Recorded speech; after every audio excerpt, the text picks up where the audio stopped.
What's up, everyone? Hello, happy Thursday to you all. It is that time of the month, which means not what normally people think of when they say that. It means it's time to talk about achievements because it is episode 20 of Achievement Chasers. I hope it should say 20. Right now in Restream it's saying 19, but I like double and triple checked everything to make sure it said 20.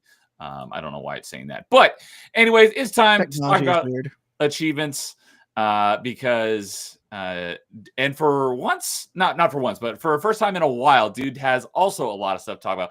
I got a ton to talk about. So this is going to be a long one. I'm guessing this is probably going to be a record for longest achievement chasers. Could be. I'm looking forward to talking about it because I got so much stuff I want to talk about. I'm in a good gaming mood right now. And, but yeah, we'll talk about that in a little bit. How you doing tonight, dude? Doing all right. Just getting back from long drive from work. No, yeah. Any chance of that going back to the way it was, or is it looking that's not at the moment? No. Yeah, bummer. So, all right. Well, good to have you on to talk about some more achievements because I was thinking about last night.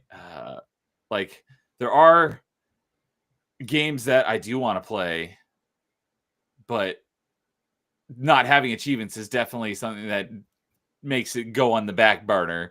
It's like when I've got all these games that I can play that I actually have, something to show for it. So it's kind of hard to go and play stuff that doesn't have any achievements. Even though at least I'm not just achievements, you get a bigger pile you can start now. Yeah, well, and I'm not even talking about like Xbox specifically. I'm just talking about like there are like some games I've got on my flip here for retro achievements that I would like to play, but they don't have achievement set. So it's like there's no reason playing it right now. Sets then. Yeah, once I get a couple more sets, I have a couple more games that I want to request. Or heck, maybe I will end up learning how to dev and maybe I'll write some sets myself. The last game I'll talk about was on one of my requested sets. So, ooh, nice. And it's a relapse game. One of my games has been someone's been working on it basically since the GameCube launched almost a year ago already, because it launched July. So we're coming up on a year since. It does not seem like it was that long ago, but they're still working on it. It's like, what is taking so freaking long? Which game? Oh no! I just pulled it up a couple days ago, and I've been keeping an eye on it, and it's Rogue Squadron 3 Rebel Strike. And I've been keeping an eye on it like at least once a week. And last I checked last week, it still had, I think it was Jedi Sonic was the developer, and now it's removed. He took so long that they took it away from him. Sometimes it's an automated system that does that. Maybe he's still looking around and everything, and maybe they're waiting for review. Oh, okay. Well, hopefully he's been working on it for a while, so I'm hoping that those achievements come soon because I'm looking forward to playing that. And there's a tech issue while you're looking away, but it fixed itself. Oh no, he just commented on the not the forum, but the post at the bottom of each achievement list. Yeah, I was right. It was Jedi Sonic. He says, I'll be taking a break from the set until I clear some other projects on my table. So it could have been like he claimed a bunch of games, and then a couple of those games took a little bit more out of them. Oh, that could be because he says other developers are obviously free to claim it. So it might be a while till we get those, even though it's already been like almost a year. So I'm a little bummed about that. Yeah, you got to remember sometimes some people will just mass grab games like that. Oh, okay. I didn't know that. And then I think the devs are not encouraged to do that, but I think the long time devs will still do it. But okay, because they've been around for a bit, they're a bit more lenient on those people. Okay, because I know I've seen his name on other sets as well, so that would make sense. Like if they grabbed a few more, but like if you're a newer person, if I was retching, I'd be like one at a time until you've gotten some more under your belt. Yep. But yeah, so I have 6 requests right now, and I have one. I'll get another one in about just under 300 more points. I'm getting close to another one. But how many sets could I request? Of my 6, that was the only one that had a developer on it. But just as of a week or two ago, another one got a developer, and that's Time Splitters 2. My other I have 20. I have 27 able to be requested. And how many do you have that are already requested? 13. 13. Okay, so you're at 40 then total. No, 27 total, but I have 13 there, so I'd already put them together. Oh, okay, gotcha. So, yeah, I was glad to see that someone picked up Time Splitters too, because that's another one that I would love to play again. I haven't played that, since GameCube days and play for retro achievements. So, yeah, I'm just a little bummed that's going to take longer to get Rebel Strike. Oh no, one of the games I requested also had the achievement guy drop it. Oh, bummer. Well, it's probably because he's done so many of these games. He's kind of burnt out on them as well. Okay, that would make sense. It's another Warriors game. Oh yeah, that's the long one. Heck, I would assume it would take longer to make an achievement set than it would be to play it, to unlock them. It actually, I think with the Warriors games, it tends to take longer to unlock them than it actually takes to actually make this set. Oh, okay. Because most of the achievements are just beat each story mode on hard mode or the hardest mode, and then also get each character's best weapon.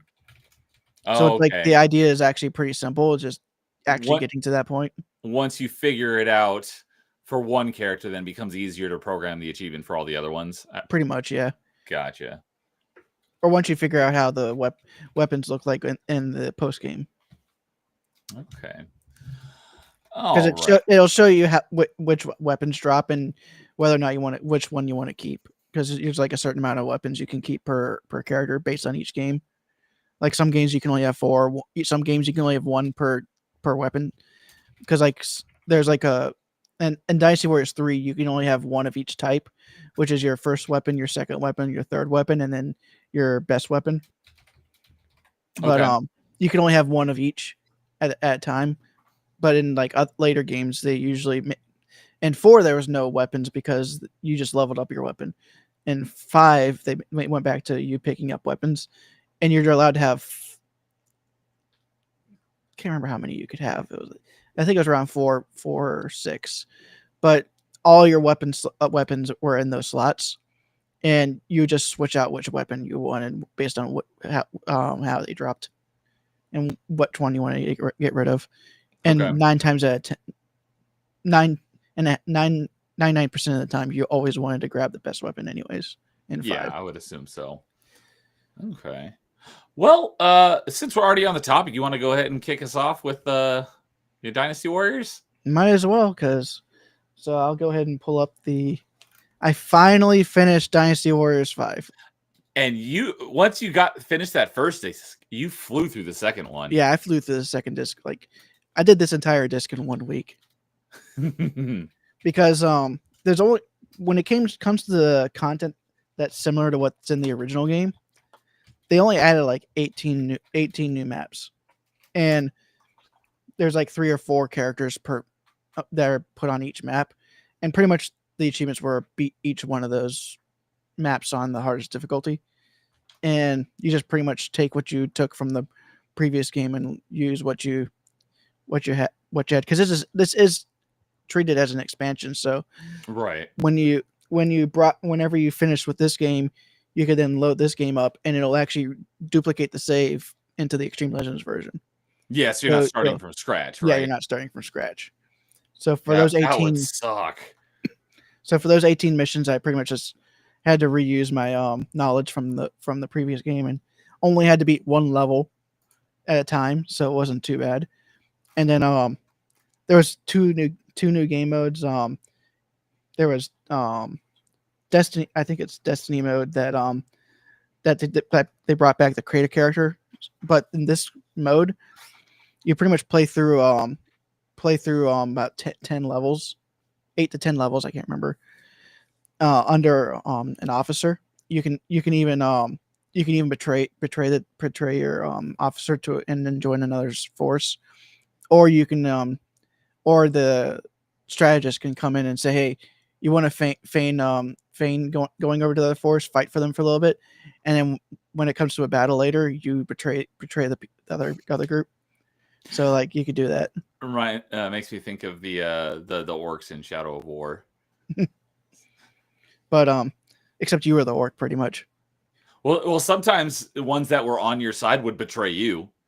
Yeah, but since everything else was what stayed like the same as what they were in historical, Oh, only you okay. were doing the betraying. So That makes sense. but that mode I had to do about 4 or 5 times because of all the achievements tied to it. Like you had to there as you go along, you get points and you can use those points to unlock skills.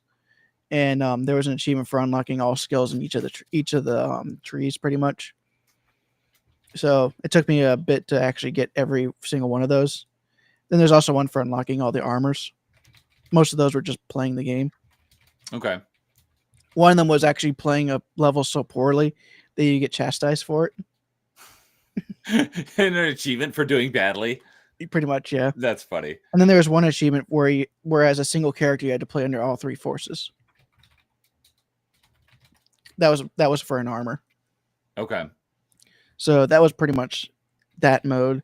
It was fun, but and also this is the way that you could actually they brought back the great sword and the rapier movesets, which were added to unique characters in 3, but after 3 they kind of just became creative character movesets.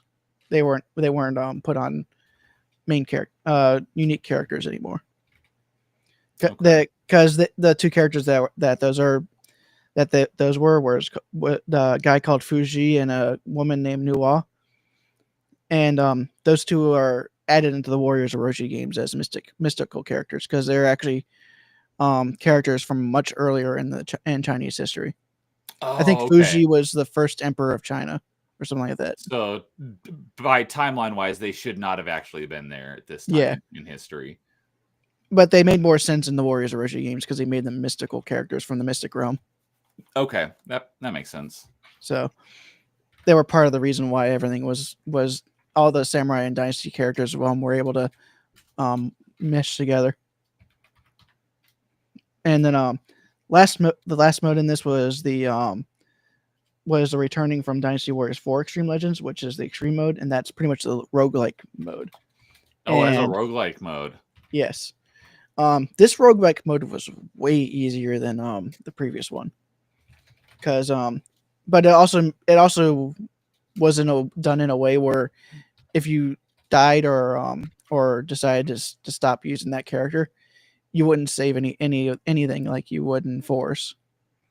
So, but it had way more opportunities to heal throughout the game, and it also most enemies that never really ever gave you too much damage. You are always taking a lot of damage if you're just getting hit too often. Okay, so and I kind of used the most overpowered character in the game. So it sounded like the roguelike mode wasn't too bad then. No, I pretty much beat that one like in one go. I literally did it in one go. So that was pretty much it when it came to the Extreme Legends expansion. So finally finished that 300 achievement behemoth. Yeah, nice. Yeah, cause you messaged me. I was kind of keeping not like a close eye, but I was checking. Whenever I saw retro achievements each day, like if you scored any points, I went and took a look, and I didn't like look at the achievements, but I just saw it, like looked at the number, and you were making some progress. And then you messaged me like, "Hey, I beat the first disc," and I was like, "Nice." And then like a day later, you're like, "I finished it entirely." I'm like, "Whoa!" It wasn't a day later; it was like a week later. It wasn't a day later, but it felt like it based on how long you've been playing Dynasty Warriors 5, and then all of a sudden you were just done with it in its entirety. I was like, "That's awesome!" So that was 341 achievements. That is a lot. I think that is now your most. We talked about this last time, but your game that I don't know about your game with the most achievements earned in it, but definitely your game with the most achievements earned that you've mastered. At least on retro achievements. I mean, Master Chief Collection still beats it. True. Yes, I just meant like on almost retro doubled. achievements. Yeah, Master Chief Collection has 700. But also the Master Chief Collection, I don't think took me as long. So I didn't realize it says it right here how long you played it. 388 hours. Yeah, that's a lot. But Master Chief Collection, I have more than that. If it's in a game if it's in an emulator that they can actually measure the time you spent in the game. Oh, they actually because usually it's like beaten or mastered in this many days. It doesn't actually have a time. Yeah. So that must be the PCSX2 emulator has Yep. the ability to track There are some time, games. too. That's actually a feature they just added like a couple days ago. Onto the Oh, site. nice. Okay, because yeah, I haven't played any PS2 games, so Because I haven't used. they can actually say when you logged into a game and then when you logged out of the game. So That's a cool feature. I hope that gets added to more stuff. yeah. So Something else that you played here recently also says exactly how much time you played it. That's an yeah, I'll talk about N64 that game. later. But I think that So one's a little bit different because I had to restart the game because I had played through it a while ago and then forgot where I put the save.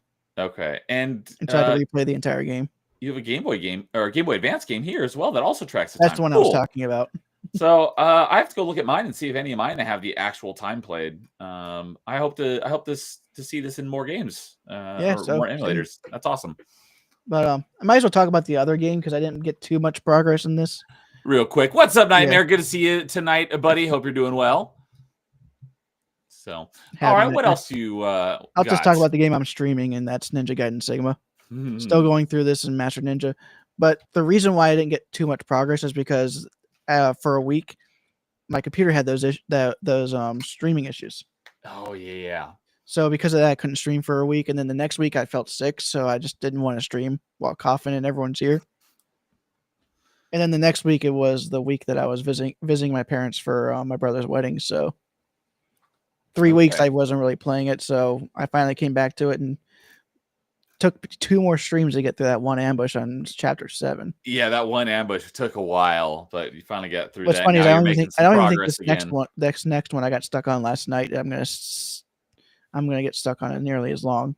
Oh, nice! Nightmare's playing Ninja Gaiden Sigma as well, and he sucks at it. That's awesome. Yeah, I'm playing Master Ninja. And I'm trying to get Master Ninja's rank on everything. I'm almost done it. That's yeah. So I hopped in your stream for about 10 minutes last night before I went live on Carl's channel, and I saw. At first, I was like, "Oh my gosh, 3 of those black crabs," and I was like, "That would suck." And then it changes to ogres. I'm like, "Oh, they're much easier to deal with." And then it switches to berserkers. I'm like, "Oh, f no." And that's why the guide that I was reading said, make it so that you still have 2 ogres left from that group. So you only fight 1 berserker at a time. Because the berserker you can easily kill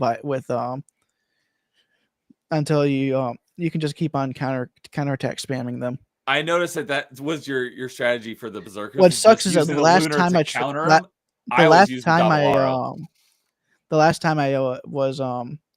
that night, I got 111. Oh, so close. I only had 7 more berserkers to kill. Oh, because you left the ogres alive. I left 2 ogres alive. Yeah, because fighting 3 berserkers is too much of a pain. That'd be like impossible, especially on Master Just let you know, in the arena you fight the first form of Doku. They changed it in Master Ninja to be 3 berserkers in there instead of the ogres. As the ambush in the room you fight Doku. Yes. Oh yes, I did know that because but I did find out a trick to actually beating them easier. Because you were doing the counter with the lunar. I always use the double arrow against them. Unless I have the dark dragon, then I use the dark dragon, but you only get that in like mission mode. Just let you know, I use the double arrow in that ambush. In that, you want to know why? Is because you can actually lure them into the staircase to the lift. And once they get into the staircase, they don't attack you and they're trying to run away, but because of their pathing, they just keep walking into the wall. So you can just charge up your ultimate technique and then hit them once. And then they go into berserk mode, and then you just hit them with the ET, and then they're instantly dead. So you just have to lure them one at a time into that little hallway. That is interesting. I did not. It took me an hour to do it that way, but still. I still was under time because of how much time they give you on that. Yeah, I noticed. There was another stream where I hopped in for a few minutes just to see. I didn't say anything. But the ambush you were on had like 7,700 seconds, and you had already been playing it for a few minutes. So I was like, let's just say it was like 7,800 seconds. And I pulled up my calculator, and I'm like, that's over an hour it gives you, which makes sense because given what you're fighting. But I was like, holy crap, an hour for an ambush? That's nuts. Exactly. So I did know that 10 seconds to beat 3. Then another, they'll give you like 30 seconds to beat 8 enemies where 2 only come at a time and they take forever to respawn. Yeah, the timing that it gives you for fights just makes no sense. But Yeah. the room that's in, the Doku fight room, I did know the ambush. There was an ambush there against Berserkers. But it's only on Master Ninja. It's On the only on lower Master Ninja difficulties, it's because ogres. it's ogres. That's right. I remember fighting them. Actually, on normal, it's actually those red dragon type enemies. Yes, I remember. And I actually hate them more than ogres. I agree. But yeah, I remember doing this that. This game sucks because over half the enemies suck. I remember doing that ambush on Ninja Gaiden Black on very hard because I did beat it on very hard against doing against the ogres. Yeah, I think you did that on stream, didn't you? Well, when I did do that ambush on stream when I was doing Ninja Gaiden Black just recently, but I was only doing that on hard mode, not very hard. But I did. Well, I've already gotten further than you've ever gotten, though. On Master Ninja, yeah, I never beat the first level. But it is Sigma, and I haven't played it yet. But I'll talk about that more in a little bit. I did beat the ogre ambush on very hard when I played it on original Xbox way back in the day. Oh, you want to know something funny? It only took me four tries to get Alma defeated. Oh, you mentioned that. That's. By the way, guess that it took me over 10 tries to get the double Aero clone. Oh, the doppelganger fight. Yeah, I hate that clone so much because of his explosive arrows. Oh yeah. If it wasn't for his explosive arrows, I wouldn't mind the fight nearly as much. But the fact you're spending 10 seconds just slowly moving your way towards him, while he's inconsistent at whether or not he's actually going to hit you when you block it. Yeah, it is ridiculous. I get it. Oh, that's what I was going to say. Most of my problems in Ninja Gaiden Sigma is the consistency of things like that. Like, that makes sense. With the double Aero clone, it's like when he shoots you with the explosive arrows, you would think that it would be just you block it and then you continue moving forward. Well, sometimes when you block it, it lands at your feet and then you still take the damage. That is really dumb.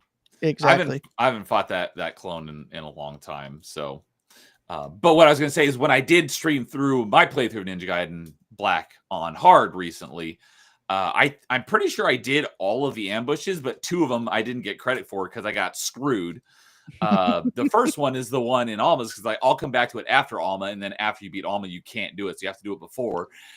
And I also didn't know that there was a save station until afterwards. I was so pissed about that. And then secondly, that ambush in the Doku room, I beat it, and I think because there's the platform puzzle the first time you get through that room after you beat Doku. I think I got I did it in a method that wasn't intended, so the platforms weren't where they were supposed to be. So even after I beat the ambush, the chest spawned, but I could not get to it because the platforms were not where they're normally supposed to be. So I beat it, but I couldn't get to the chest to get my reward. That's one thing Sigma changes. I think they make it so you just have to press one switch and it puts everything in the correct spot. Oh yeah, Ninja Gaiden Black didn't have that. And when you come back, the switches are still there, but you can't use them. So you should be able to hit the switch and move them around. But so technically, you still did the ambush, but you just didn't get the reward for it. Exactly, I didn't get the reward for it because outside of the karma. Yeah, I did get the karma. But yeah, I didn't get the reward from the chest because after you do the platform puzzle and leave, they get locked into place wherever they are. And when you come back, you can't move them. And they were not in the place that they're supposed to be. So I couldn't reach the chest. It's like, why didn't you just spawn the chest on the ground where I can access it? So that was annoying.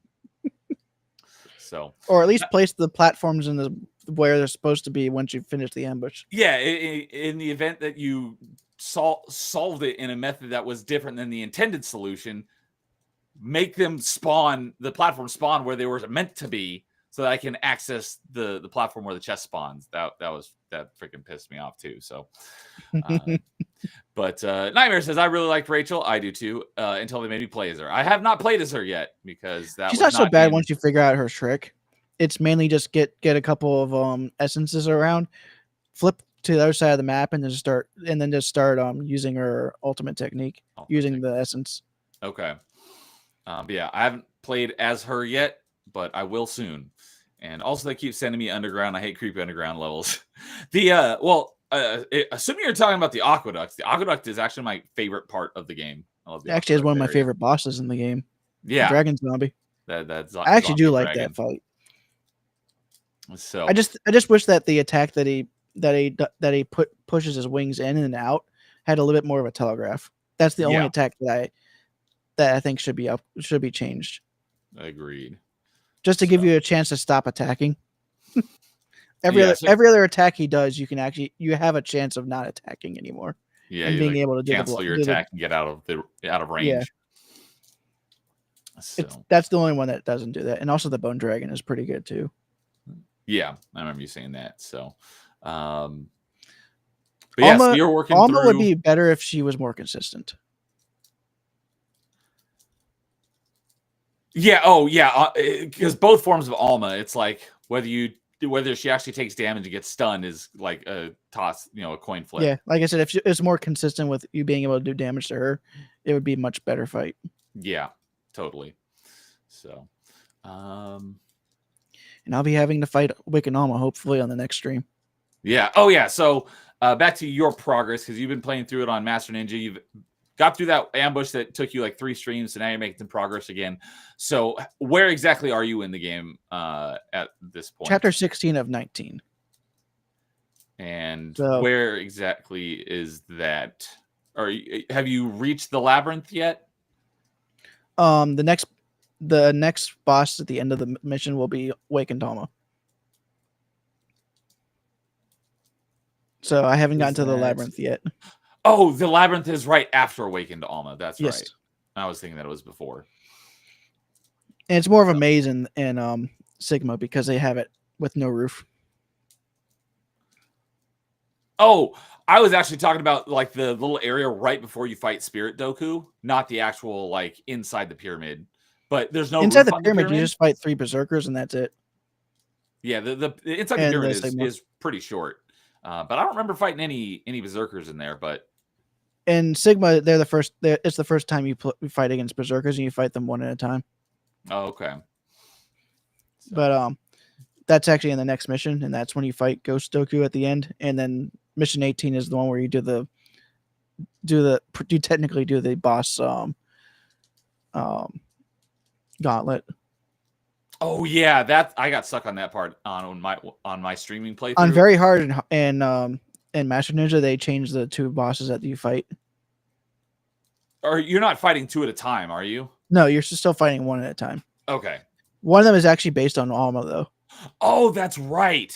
Because in the original version of Ninja Gaiden, there was Alma, and then there was like Niche, or I don't know how to pronounce it, but it was like Nicchea. Yeah, and Niche is an entirely new boss. And to be honest, once you figure out her attack patterns, she's not nearly as bad. She's exactly the same as Alma, just with a slightly different skin. And then there was the other boss that they added. That's a completely new boss, the one with the whip. And that's, I believe her name is Ishtaros. Yeah, Ishtaros is the one I'm talking about, actually. And she's actually more consistent to fight as long as you understand the patterns. Yeah, so she's not nearly as painful to fight. They weren't in Ninja Gaiden originally. They were added in Ninja Gaiden Black. So, but I believe that the only time they showed up in Ninja Gaiden Black was in the mission mode. So in Sigma, they actually added them into the campaign. Ah, okay. I did not know that. By the way, I've actually read up because I'll have to eventually start doing the ninja trials. Apparently, one of the ninja trials is fighting both of them as Rachel.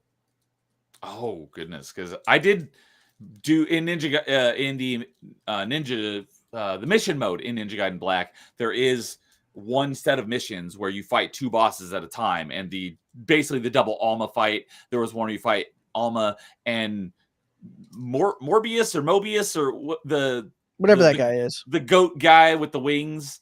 The goat guy isn't a terrible boss fight. Just I wish he had a limit on how many enemies he could spawn at once. Yes, exactly. That's the part that kept screwing me over when I did my playthrough on stream. Is that boss gauntlet? It was not a boss gauntlet, but it's like a multi-stage fight, and if you die, you have to do the whole thing over again. That's why I call it a gauntlet, anyways. Yeah, You it fight took me 3 like bosses and 2 waves of enemies, so it's a gauntlet. I think it took me like 10 tries to get through that on hard. It was so annoying. But yeah, there's one where it's Alma and him. There's one that's Alma and Doku, and I forget. But once I get through that gauntlet, it's pretty much clear to the end, because the final bosses aren't that bad outside of the one where you're flying on the rock. That one's just more stupid than anything else. That one's very RNG. Because what's funny is it felt like they're trying to copy what DMC did with its final boss. Well, I'd have to take your word for it. And in the first phase of that fight, in that DMC fight, or no wait, was it the first or second phase? But in one of them, it's actually turned into a Star Fox type shooter, like on rail shooter section. Yeah, as a boss. But yeah, the first form, I'd still say DMC is way better than what Ninja Gaiden was trying to do. Okay. But yeah, that first form of the Vigorian Emperor is pretty easy.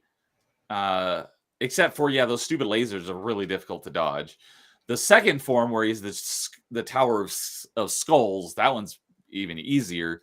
And then the final boss fight against Mirai, is not too difficult, especially if you have all your essence, or not your essences, but your flasks essentially, and your talisman of rebirth. As long as you have plenty of items, you can just force it through. Yeah, brute force it. So he's not too bad either. Yeah, the Spirit Doku, and no, I'd say after Awaken Alma, the rest of the game is not too bad. The most annoying thing other than that gauntlet part was the tower climb up to the gates of hell, or technically down to the gates of hell because you're upside down. Yeah. Is when you're going through each of those floors, if one of those black crab guys grab you, it pulls you down to the floor below you. That happened to me so many freaking times on my stream. I think they took that out in Sigma.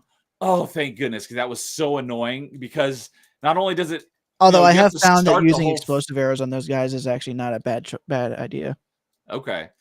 So, but not only do you, once you get back to that room, you have to start the whole fight over again. But because you left the room, next time you get back, you don't get any karma for that fight. Yep. So that annoyed the bejesus out of me when I was playing through it on stream. That's the worst part after Awakened Alma is that that tower climb.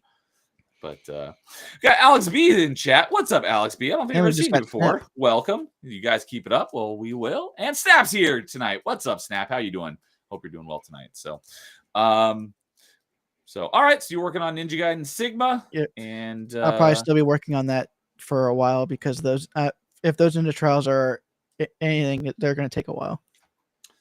Yeah, and but hopefully you're on Master Ninja now, so you're going for the completion, I assume. Yep. But for me, hopefully I'll be able to finish the campaign before I go visit my parents for the July 4th weekend. Okay. So I'll be gone for a week there too. Gotcha. All right. Although with everything going on next week, I should be able to stream a bit more often, because I don't have to worry about stepping on your toes on Tuesday, and Thursday I'm completely off of work. So. Okay. Yeah. This is my last stream until late July, so I will be not entirely offline, but for the next few weeks, I will probably be, for the most part, offline, since I will be. Let's just say the top 5s are kind of the reason why I took away my Tuesdays. Oh, okay. Because sometimes I would want to be on them. Right. I'm sorry that you did that, but I'm also kind of honored. So. All right. Well, kind of like last month, what I think I'm going to do here is I am going to go over all my retro achievement stuff first, and then I will go into my Xbox stuff. Start, and I'll do each starting farther back in the month and working towards the normally normally you just talk about whatever you've done since the last episode of Achievement Chasers. Usually I only talk about what I did in the month that we're talking about, in this case being May. But since we're probably not going to have an Achievement Chasers in July, I'm going to talk about what the stuff that I played so far in the first week and a half of June as well. But for both, I'm going to go through all my retro achievement stuff from the beginning of May to now, and then I'm going to go through all my Xbox stuff from beginning to May till now. So the first thing I did on retro achievements in May is I went back and did some more work on Mega Man Xtreme 2 because I only had about half the achievements. And I'm currently now at 84%. I have 37 out of 44. But the funny thing is, I'm right back to where I was when I took my first little break from the game because there's this one boss. So Mega Man Xtreme 1 and 2 are basically both Game Boy Color versions of a mix of Mega Man X 1, 2, and 3. Where all the bosses are the same.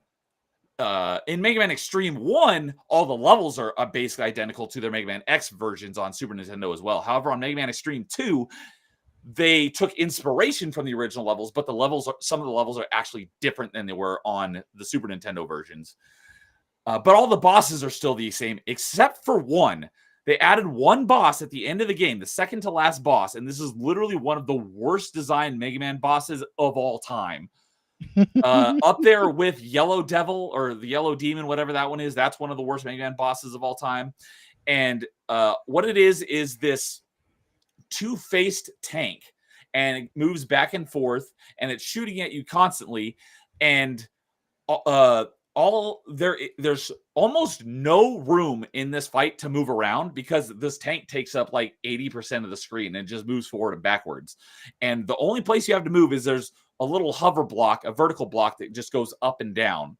And so if you fall off that block and you get stuck underneath it while the tank is here, you're basically screwed because your health is going to be gone by the time it moves out far enough in order to jump back on top of it.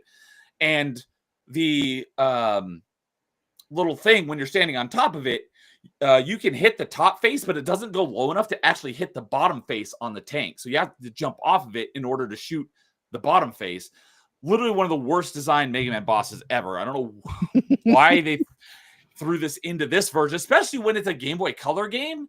So the screen originally was already small, so the proportions are different than they would be on like the Super Nintendo version because they make your character bigger. The boss is bigger, so there's basically no room. There's almost no room on this fight to move anywhere. No matter where you go, you're almost always getting hit. So you basically have to just, pun not intended, tank the hits in order to survive. But the shots that they do a crap load of damage, as do intend your puns. As do if you actually get hit by the tank itself. And it is a god awful design boss. So I went back and I finally beat that boss on because where I left off when I took my first break was at that boss in my first playthrough as X. And so I came back and I beat that, and then that was the final boss fight against Sigma was far easier than that stupid tank fight. So after I beat that, then I immediately started up the second playthrough as Zero, which you're actually playing a different set of bosses than you did when you play as X. And so I played through all of that mode and beat, or did I? Oh, that's right. No, I did. I beat all of that mode, and then it unlocks, just like the Mega Man Xtreme 1, you play the normal mode and then hard mode, which isn't really any harder. It's just a different set of bosses because it doesn't give you all 8 at the beginning. It gives you a set of 4, and then you beat it, and then it gives you another set of 4, but you don't have access to the first set of 4, so you're only fighting the second set of 4. Then when you beat it, you unlock Extreme mode, and now you have access to all 8 of them at once. So Extreme 2 followed the same format. But once you go to Extreme mode, instead of just playing as X or just playing as Zero, you can switch back and forth between them at will.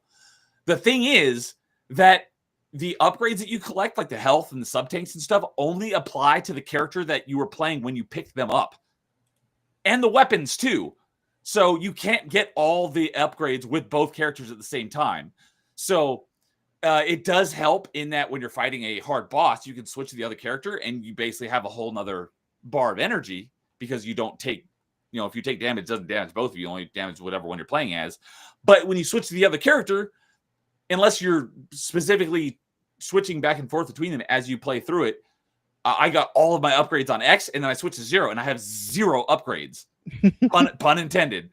0 upgrades on Zero. So even though I switched to it and I have another bar of health, it's a very short bar of health, and I have no upgrades, no abilities, nothing. So it's basically useless. Like my health, my sub-tanks, and my health and stuff should carry over to the other character too. So really annoying game design. But I'm on extreme mode. I've made it back to that same stupid tank boss, second boss from the end of the game. And I just like, I need a break from it. So I haven't touched the game since May 26th. So it's been a few weeks, but I'm at 37 of 44. So I'm very close to beating it. I do intend to master the game and get all the achievements. There's one achievement left for the story mode, and that's for beating the final boss on extreme mode. So I'm as soon as I beat the tank boss, then getting that achievement will be basically piece of cake because it's way easier than the stupid tank boss. The other achievements I have left, I'll do another playthrough because there's a mechanic they added into this version where instead of unlocking stuff by progressing through the game, you can actually buy the unlocks in a store in the main menu using a currency that you get in the game. And there's like 4 or 5 achievements based on in unlocking certain things, not through progression, but through buying them through the store. So I'll have to do a second playthrough because I've used that currency to buy upgrades, but I didn't use it to unlock these certain features. So I'll have to do that on a second playthrough. That should be pretty simple. And then the last 2 achievements will be there is a boss rush mode, and there's boss rush 1 and there's boss rush 2. And one of them is, I forget. Oh, thank God. I just realized there's no damageless boss fights. There are no damageless boss fight achievements in this one. Thank goodness. But there's 2 boss rushes. Each one have 8 capsules in them. And I just don't remember if it's like Mega Man X's bosses and X2's bosses, because there are some bosses that show up in these boss rushes that where is I going with that? Oh, that weren't in the story campaign version, because they were originally in the Super Nintendo version, but they weren't in the actual campaign of Mega Man X2, but they do show up in the boss rush.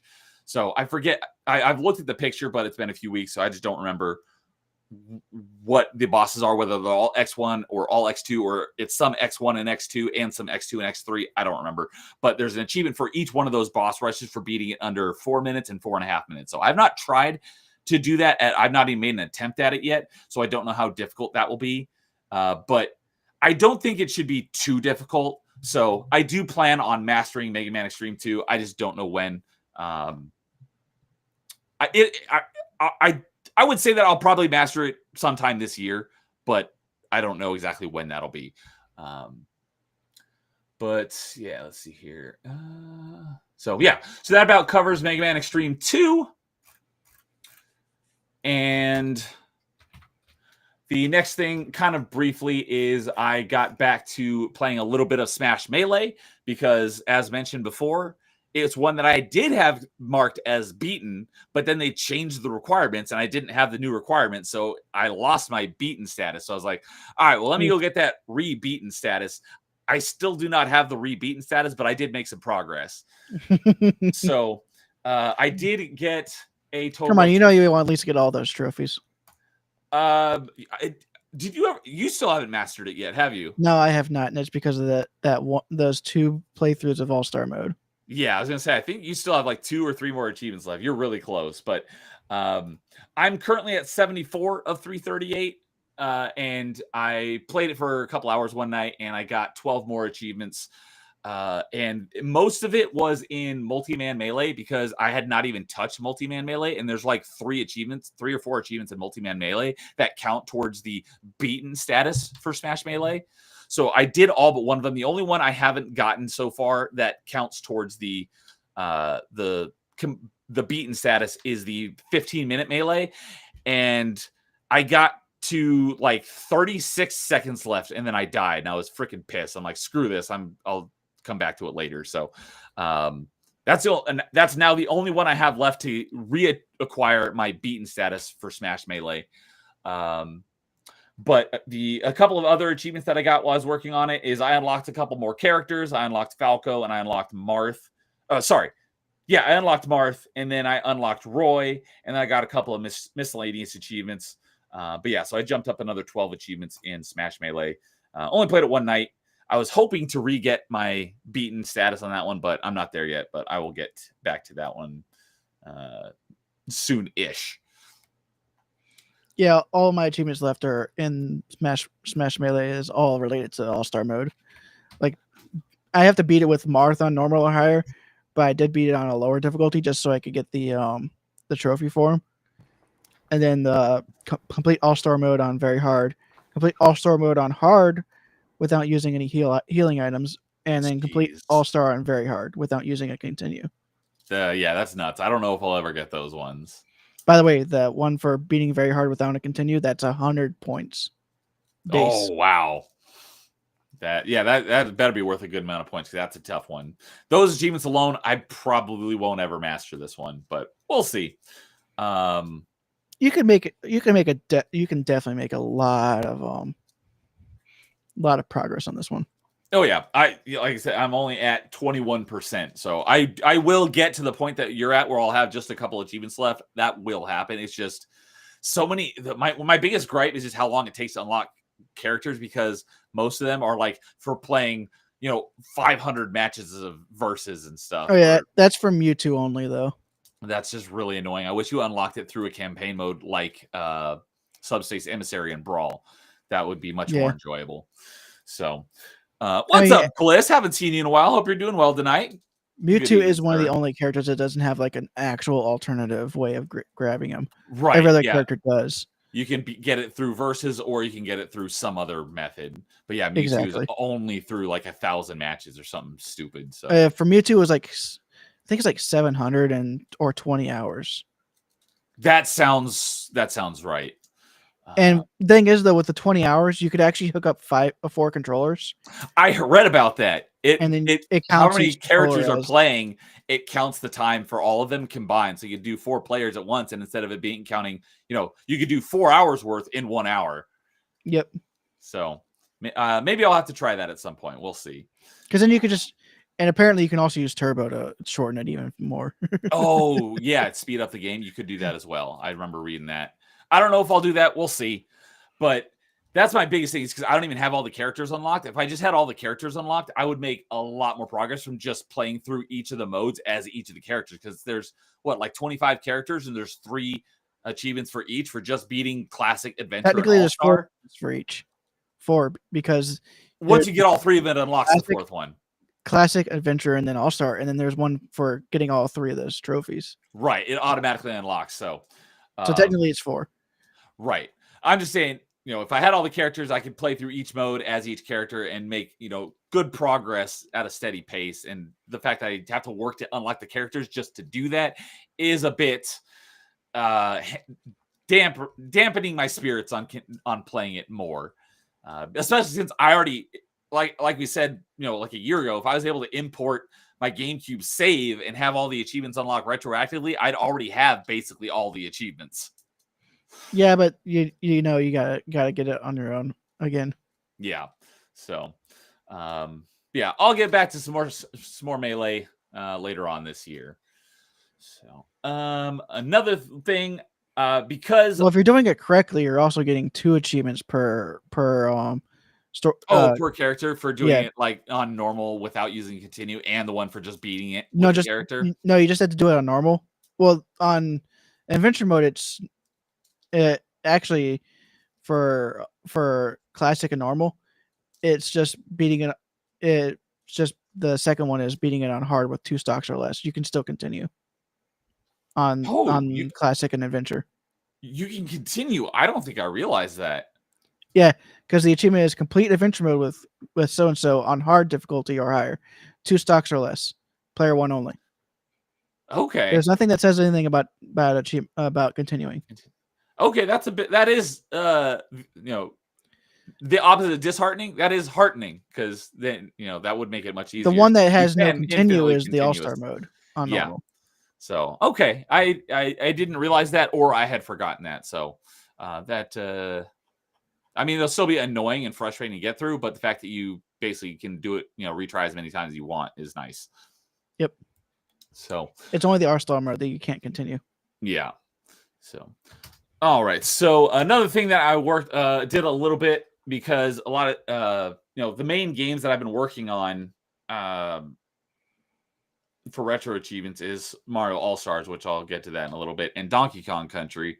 But those are ones where like I need to, even though Mario is a great game, just like, play it for a few minutes here and there, just because of how freaking difficult some of the stuff is. It's more of I need to like not set aside time, but it's like not something I'm going to pick up and play for 5 minutes. It's like I need to, have a dedicated amount of time to play. And in Donkey Kong's case, because I'm going for 100% in each world, I have to, have a video guide show me just where all the secrets are so I don't miss any of them.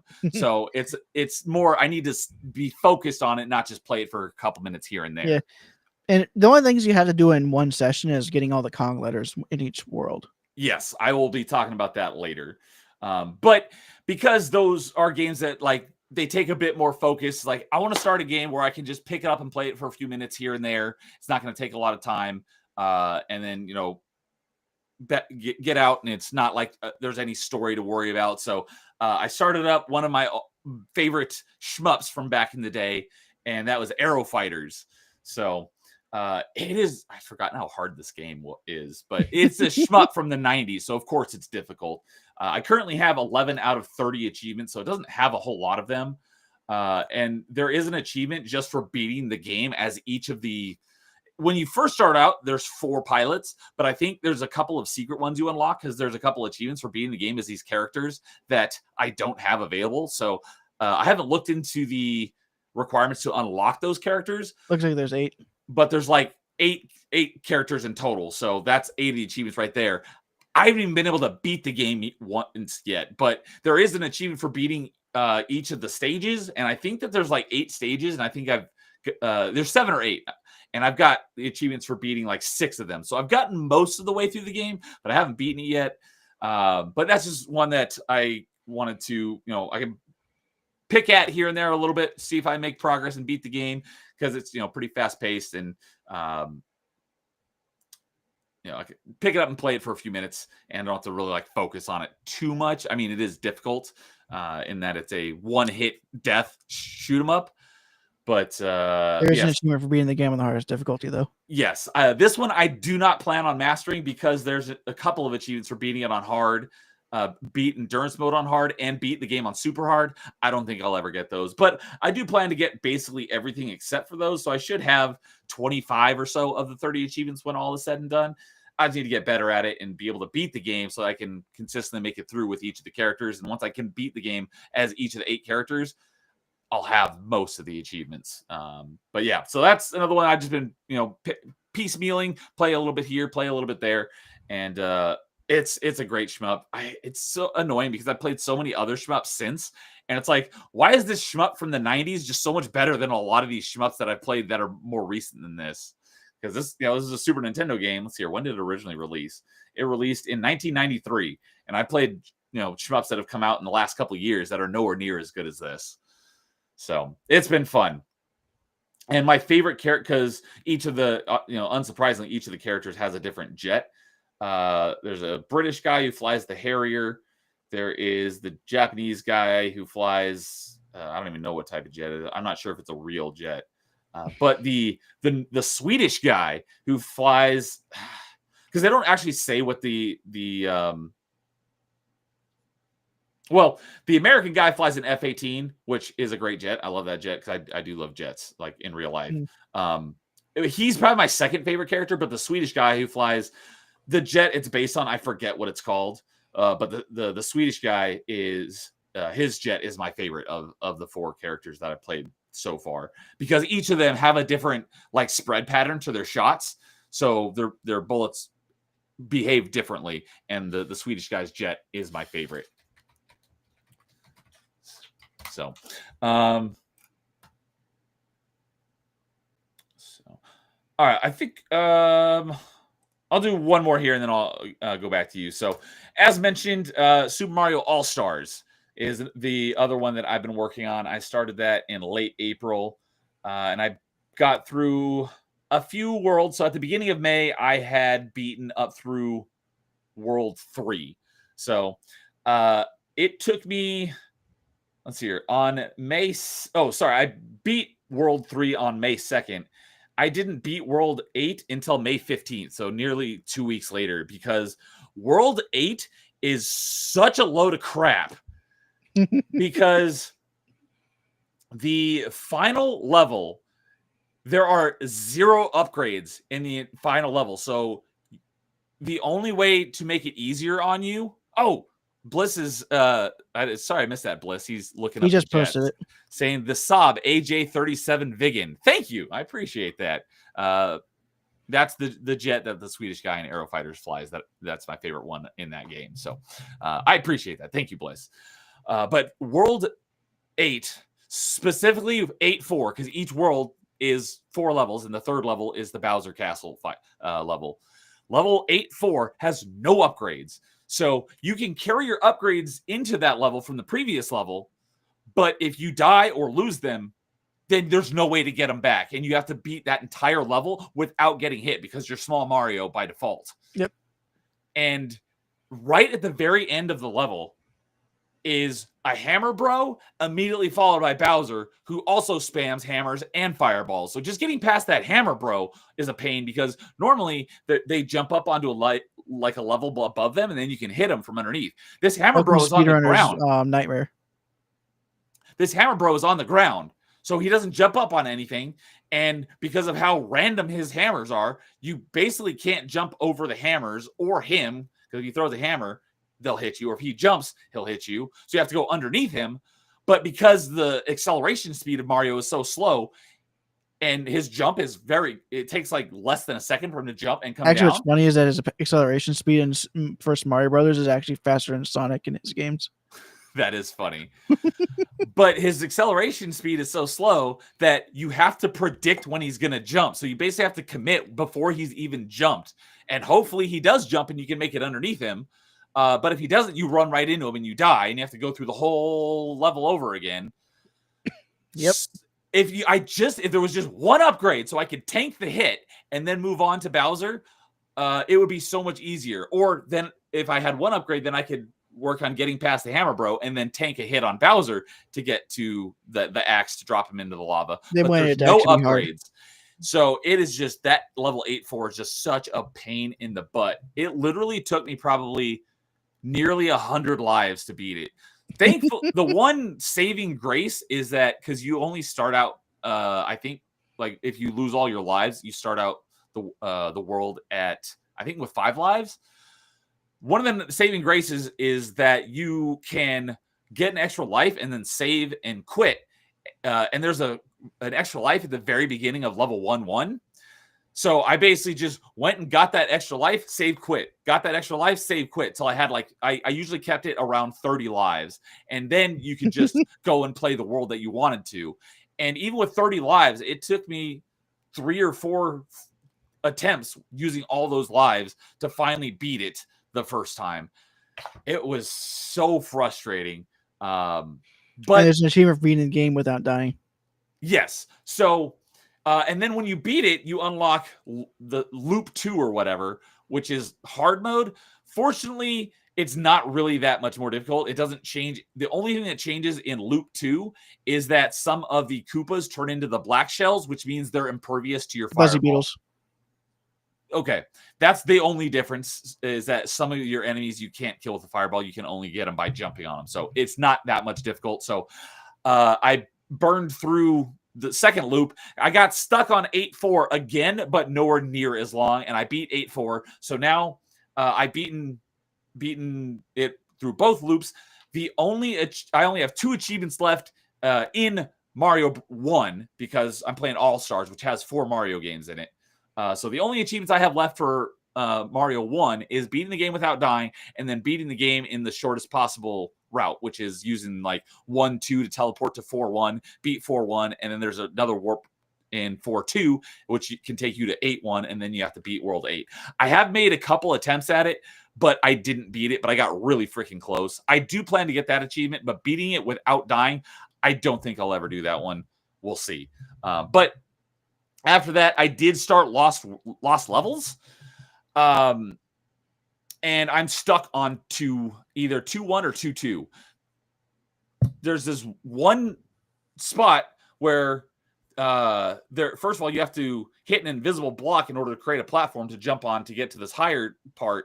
And that higher part is nearly impossible to actually jump onto because there's a huge gap that if you just run and jump from the ground, you can't clear the gap. So you have to jump up to this pipe and jump from the pipe. I've done this level probably 50 times. I have not made it to the top of the pipe one time. It is super terrible design. It is retarded. It's garbage. And I've been stuck on this level for, let's see here. I beat World 1 in Lost Levels on the 21st, and I still have not beaten World 2, 2-1 or 2-2 in Lost Levels yet. And so that was like 3 weeks ago. Because I can't even get up to this platform just to clear the stupid gap. So garbage design. And the thing that's also annoying is that each time you attempt it, the camera basically goes with you. And if the camera moves too far forward, you also can't jump back onto that block in order to make it up to the higher ledge because there's a slightly raised platform that makes it easier to jump onto the block. But if the camera goes too far, it's out of the picture and you can't use that ledge to get to the block. So it makes it even double retarded. So Lost Levels sucks. But the one thing that I will give Lost Levels is in Mario 1, you can pick whenever you pick, because when you unlock the next world, like World 1, 2, 3, or 4, you can jump. Like next time you boot up the game, you can go straight to that world, but you always start on level 1. On Lost Levels, though, you can start on any level that you've unlocked so far. So instead of having to start at 2-1 in order to get to 2-2, I can start immediately at 2-2 and just play 2-2. So that's the one benefit that Lost Levels has, is you can go straight to any level, not just the first level in each world. Yeah, but that can also screw you over because sometimes you don't get the power-ups you want. Well, if you wanted to, you could go to you could go to 2-1 before 2-2, but you can go to any of the levels. So if you wanted to, you could just play the previous level first, or you can go straight to the level. So if you've unlocked 8-4, I don't have to play 8-1, 2, and 3. I can just go play 8-4 immediately. So that is one thing that I do like. But yeah, this level is complete garbage, and I don't know how it's physically possible to make this stupid jump. If I could just clear the stupid jump, then I would probably beat the rest of this world and probably the rest of Lost Levels somewhat quickly, because this is I haven't gotten very far in Lost Levels yet, but this is easily the worst part. Nightmare's saying the Lost Levels is real Super Mario Bros. 2. You did tell me that, Nightmare. I don't know if you told Bliss, but you did tell me that, because I didn't know this until he told me that Lost Levels is kind of like a Final Fantasy thing in Japan versus America, where Final Fantasy 3 there was 1 here or something like that. I know you've told me the details of it, but similarly, Mario Bros. 3 never came out in America until the DS. Yeah. So what we know as Super Mario Bros. 2 was actually like a completely different game, and they put a Mario skin on it, and in America called it Mario 2. But in Japan, Lost Levels was Mario 2. I did not know that until you told me that. So, that's actually a perfect segue into my next game. So, all right. Is there anything else I wanted to touch on? First loop. Oh yeah, beat without dying in shortest route. Got that. 8-4. Yep, that on Mario 1 was gay because there is no items. I am stuck on 2-2. I wrote up my notes. I'm stuck on 2-2 because of that stupid jump. And yeah, so that covers everything on I have 22 out of 106, but because it's got a lot of achievements because it's 4 Mario games in one. Yep. But I just want to get through it and beat it because I want to move on to I made it move on to Super Mario World. Exactly. I've not made it any secret that I'm not a huge fan of Mario games, even though Super Mario World was the first game I ever owned. I just think Mario is incredibly overrated, but I am looking forward to playing through Super Mario World for the first time not since I was a kid, because I have played it probably 2 or 3 times in my adult life, but I am looking forward to playing through it again for the nostalgia factor. And it is just such a better game than Mario 1 and Lost Levels. I don't remember much of Mario 2 or 3 from when I was a kid, so I can't say, because a lot of people say Mario 3 is their favorite Mario, but I am looking forward to playing through Super Mario World. And I'm actually looking forward to playing not so much Super Mario 64, but I am looking forward to playing Super Mario Sunshine for the first time, thanks to Canadian challenging me to that. And one quick thing on that is, maybe you'll know about this, but I recently discovered Super Mario Eclipse, which is supposedly like a fan-made definitive version that made a lot of quality of life improvements. And both Super Mario Sunshine and Eclipse both have their own achievement sets. So I will be doing both of those at some point. But I am looking forward to playing those. Yeah, I did the entire Sunshine on You did it on stream. So yeah, I'm looking forward to playing Sunshine. I'm kind of looking forward to 64, but I am really looking forward to playing Super Mario World for the for achievements, for the first time in a very long time. I just want to get through Super Mario All-Stars to get to that. But because of Canadian and Carl's and I's challenge, you got to play them in the correct order in order to get more bonus points. So that's why I'm not just jumping straight to Super Mario World. I got to do them in the right order. So, hey, Lowest Expectations here. What's up? Saying Sunshine for the win. I know he's a big fan of Sunshine as well. So someone, let's see here. Shoot, I already forgot who it was, but someone in chat the other night said, don't go for the 100% on Sunshine. It's not worth it. I'm like, well, I'm going for it. And then I'm going to play an Eclipse, which they did say that Eclipse is a much better version. And they did recommend 100%ing Super Mario Eclipse, even though it has a lot more items to collect. But apparently it's just at least at least we'll game. get some rage at Sunshine, unlike the other guy who streamed it only for like an hour. Oh, you're talking about, what is that, Crag? Yep. Neo Radiant Sunshine would be fun. I don't plan on streaming it, but I do plan on playing it. So, all right. Well, let's go ahead and. This is a game I actually played and talked about a while ago, but they added some achievements to it on Retro Achievements. So since I had some time to kill for like 24 hours.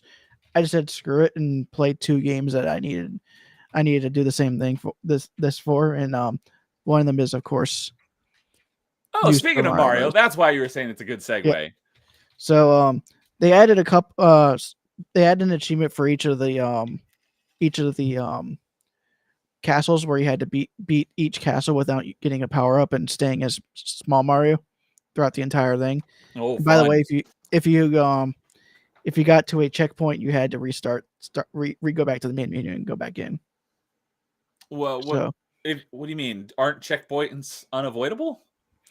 No, if you die and then you have to use the checkpoint because the level just won't forget that you got the checkpoint. Oh, okay, gotcha. So in order for it to lose its progress, I had a similar thing when I was working on some Donkey Kong Country achievements. I needed to restart the level, but there's no way to lose your progress without actually beating the level first. So that was a real pain. I basically got stuck on a level. Those achievements weren't there whenever I made the achievement list.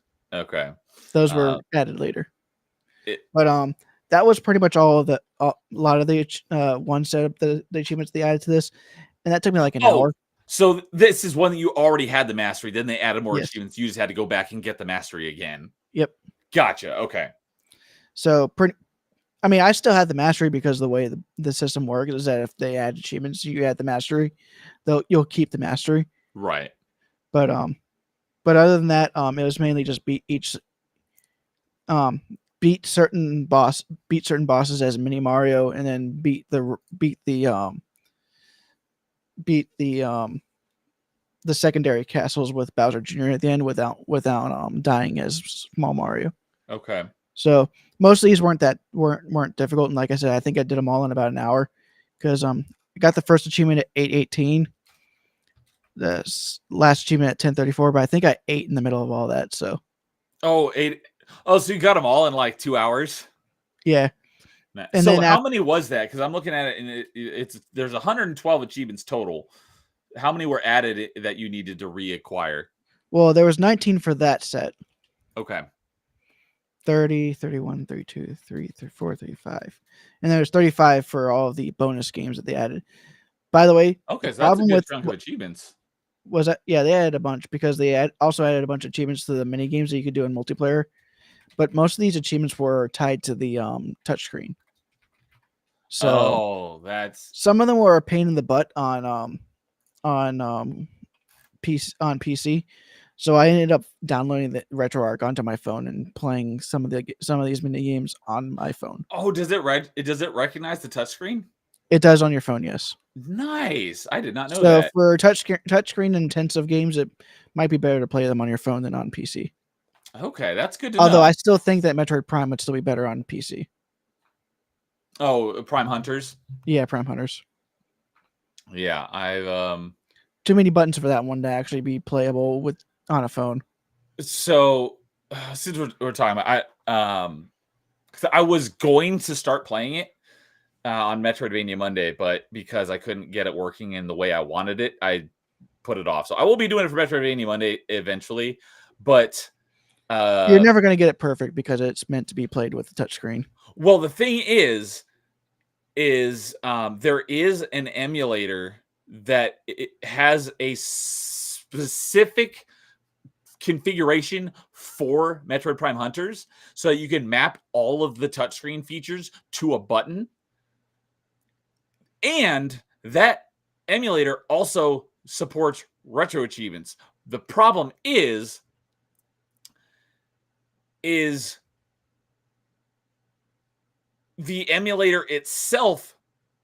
Well, I can play the emulator and have those features. That emulator has a core that you can use in RetroArch, so you can get retro achievements. However, I can't figure out how to get that configuration for Prime Hunters to work within RetroArch with the it's called Melon DS is the emulator. There's a Gotcha. Melon DS core. There's actually 2 or 3 of them. I tried them all. And I cannot for the life of me figure out how to configure it. But I downloaded the Melon DS emulator itself, and I was able to play it with those functions mapped to buttons, so I don't actually have to use the touchscreen, and it worked. But the emulator itself doesn't have the ability to sign into retro achievements in the emulator, but it has a core for RetroArch. But the core for RetroArch doesn't have access to the touchscreen configuration. So I haven't been able to figure out a way. If I could just play it, with that configuration and get the retro achievements, it would be perfect. But I can't figure it out yet. So Yeah, gotcha. Hopefully I will. I mean, there's not much else to say about the achievements for that one. Most of those mini games are like small little things that you use a touchscreen for. Like I said, some of them are better on the PC. Some of them are better with an actual touchscreen. Okay. Like one of the missions is that you had to move a bob-omb around by holding your stylus to the touchscreen and moving it around the screen while fireballs are coming at you, and the top screen has a Bowser statue throwing flame onto the bottom screen. Okay. That one was much easier on the PC than it was on the phone because you can actually see where you're going whenever your finger's not in the way. Yeah, that makes sense. It's like I would love to be able to see what I'm doing, but I can't take my finger off the screen because I need to be able to. Because at least around. With the stylus, it wasn't so much in the way because it's much thinner than your finger, so you can still see around it much easier. Yeah, that makes total sense. But it's kind of hard on some modern phones to use a stylus. Yeah, if they aren't designed with it in mind. Because the DS is, it's not capacitive touch; it's like pressure. Whereas phones are capacitive, so it's not like you can just use a pointy thing. It's got to be something that the phone screen recognizes. Yep. And a lot of them are those like squishy rubber, and those things are not great for something as precise as like a game. Yep. So okay. So that was one of the ones that was actually better for the mouse. That makes a lot of sense. So I see that you originally mastered it back in December, so it wasn't that long ago. Nope. But it looks like it almost doubled the amount of achievements because it. Yeah, it did double. It did add a lot. Almost because. Yeah, I'm looking at the whole thing, and that last achievement you got is like right in the middle. So that added a lot of achievements. So that was a nice little bump. Basically, double your achievement count with not a whole lot of more of extra work. Yep, pretty much. I can't remember if it's this game or the other game that you had to unlock the mini games. I think it was in Super Mario 64 DS. You had to unlock the mini games. Okay. So in this one, they were all there from the beginning. Just that they didn't have achievements for them, so I never really looked into them. Gotcha. And like I said, all those castle achievements, it didn't take me long to get them. Nice. So another recompletion added. So. And the next game I'll talk about is also another recompletion. Oh, that's why. And this one also shows your amount of time played. I mean, that probably sounds about right. But So they added additional achievements, or what? Let's hear. So first of all, what game are you talking about now? Donkey Kong 64. Ah, So I have not started that one yet. I will be playing for retro achievements at some point, and I'll probably get farther than I ever did. That's when I need to go put my N64 and boot up to see how much progress I had. By the way, the last original achievement I have in that game is, I think, well, actually, I think you can't really use the the achievement gets for the same way because of the way that they added achievements to this game. A lot of the achievements that they added in this revision were actually more for the progression stuff, because they used to just have achievements for getting everything in one in each world, but now they actually added like achievements for getting like all the banana coins in a world and all the bananas in the world. So okay, so they added a bunch of small things that makes the progression feel like you're actually getting stuff throughout making some more progress on the achievements. Yeah, That's nice. So BD Jake's in chat. What's up, BD Jake? Hope you're doing well. Haven't seen you in a while. Welcome to the final stream here on my channel before my summer breaks. I'll be gone for a little bit, but good to see you. Hope you're doing well, buddy. So yeah, looking at your achievements on here, the last one you got was in April of 2020. So it's been a while. So obviously, I didn't even know retro achievements existed in 2020, so I wouldn't know that there were more achievements added. So what were the achievements that looks so like besides those extra 10? Besides those extra progression achievements, they added 11 achievements. And okay, one really nice thing that this revision set developer did is that he created a save where it had it so you could go and do all the challenges for those 11. Oh, so you don't have to delete your save and start over. It gives you some progress towards it, so you can just go and do specifically those challenges. Yep, he had all those challenger areas unlocked for you right then and there. That's nice. And it's like they made an achievement for each of the cart missions where you had to get a certain amount of coins, which is more than what was required for the banana. So speaking of the fact that he included a save with specific progress in it, I'm going to talk about something along those lines here shortly as well. That's one thing I like about retro achievements. Whenever revisions happen, they try to make it a bit easier on people who have already gotten the completion, because it'd be a pain in the butt to have to get back to the final level in the game just to do that one achievement. Exactly. So although that one is not missable, but some of these were missable. Yeah, I'm looking at a couple of these. I see the missable flag because you can only attempt them. Because once you got the banana behind it, you wouldn't be able to attempt it again. So, like this one of these missibles is complete stealthy snoop in angry Aztec with at least 20 seconds to spare. So, and that one wasn't even that hard. It was I actually did in like 2 tries once I got it. So, like, let's say you completed it, but it wasn't fast enough, you could then reset and try again. But if you beat it and it wasn't fast enough, but then you picked up the banana, you wouldn't be able to retry unless you loaded that original save that he provided. Well, is that right? The thing is, though, you'd have to reset immediately whenever you finish the mission, because if you once you pass the finish line, because if you didn't, it would automatically save. I think, if I remember correctly. Or actually, no, wait, the game doesn't save unless you say save game. If I remember correctly. Yeah, I thought you had to go to the save barrels in order to save, right? No, there's no save barrels. You just press start and say save game. Oh, it's in the pause menu. It's been a ridiculously long time since I played this game. So I know all the minecart levels you didn't have to you could have I could have retried. Apparently a couple of the bosses you could have, but there was a the race against the seal and the gloomy galleon level you can only do once per save. Oh, so if you don't get it, then you have to reload that save and try again. Yep, and any of them that's a special mission inside of a bonus barrel, all of those are one time per playthrough as well. And there was like 3 of those in this set. And then one was just press a switch and then get to it as fast as possible, the banana. So that was another one that you could only get once per playthrough. Okay. Yeah. Given that I am doing the Donkey Kong Country games, and this would be the sequel to that. I still say the hardest achievement is still easily the beat King K. Rool without getting hit once. Yeah. Because that's all 5 phases. Yeah. So, because like I said, with our challenge, you get bonus points for doing, multiple games in a franchise. I am going to play this for Retro Chiefs. I just don't know if I'm going to do it this year for our challenge after I beat Donkey Kong Country 3. But we shall see. Maybe I'll just do a run through and just beat it and not do it, and then come back and do the collectibles later. We'll just see. make sure you get the missables before the first time around, because at least then everything else can be grabbed.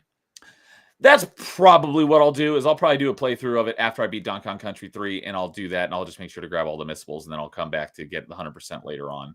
Yep. That's most likely what will happen. So, okay. I think I could talk one more game before this group. All right. And that'll be a game that I started a long time ago, but then I lost the save and then I had to restart it from the beginning, and that was Pokemon Ruby. So I had already beaten the Elite Four last time, but I didn't actually complete the Pokedex. So this time around, I still had to complete the Pokedex, but I didn't have to worry about any of the stuff before the Elite Four.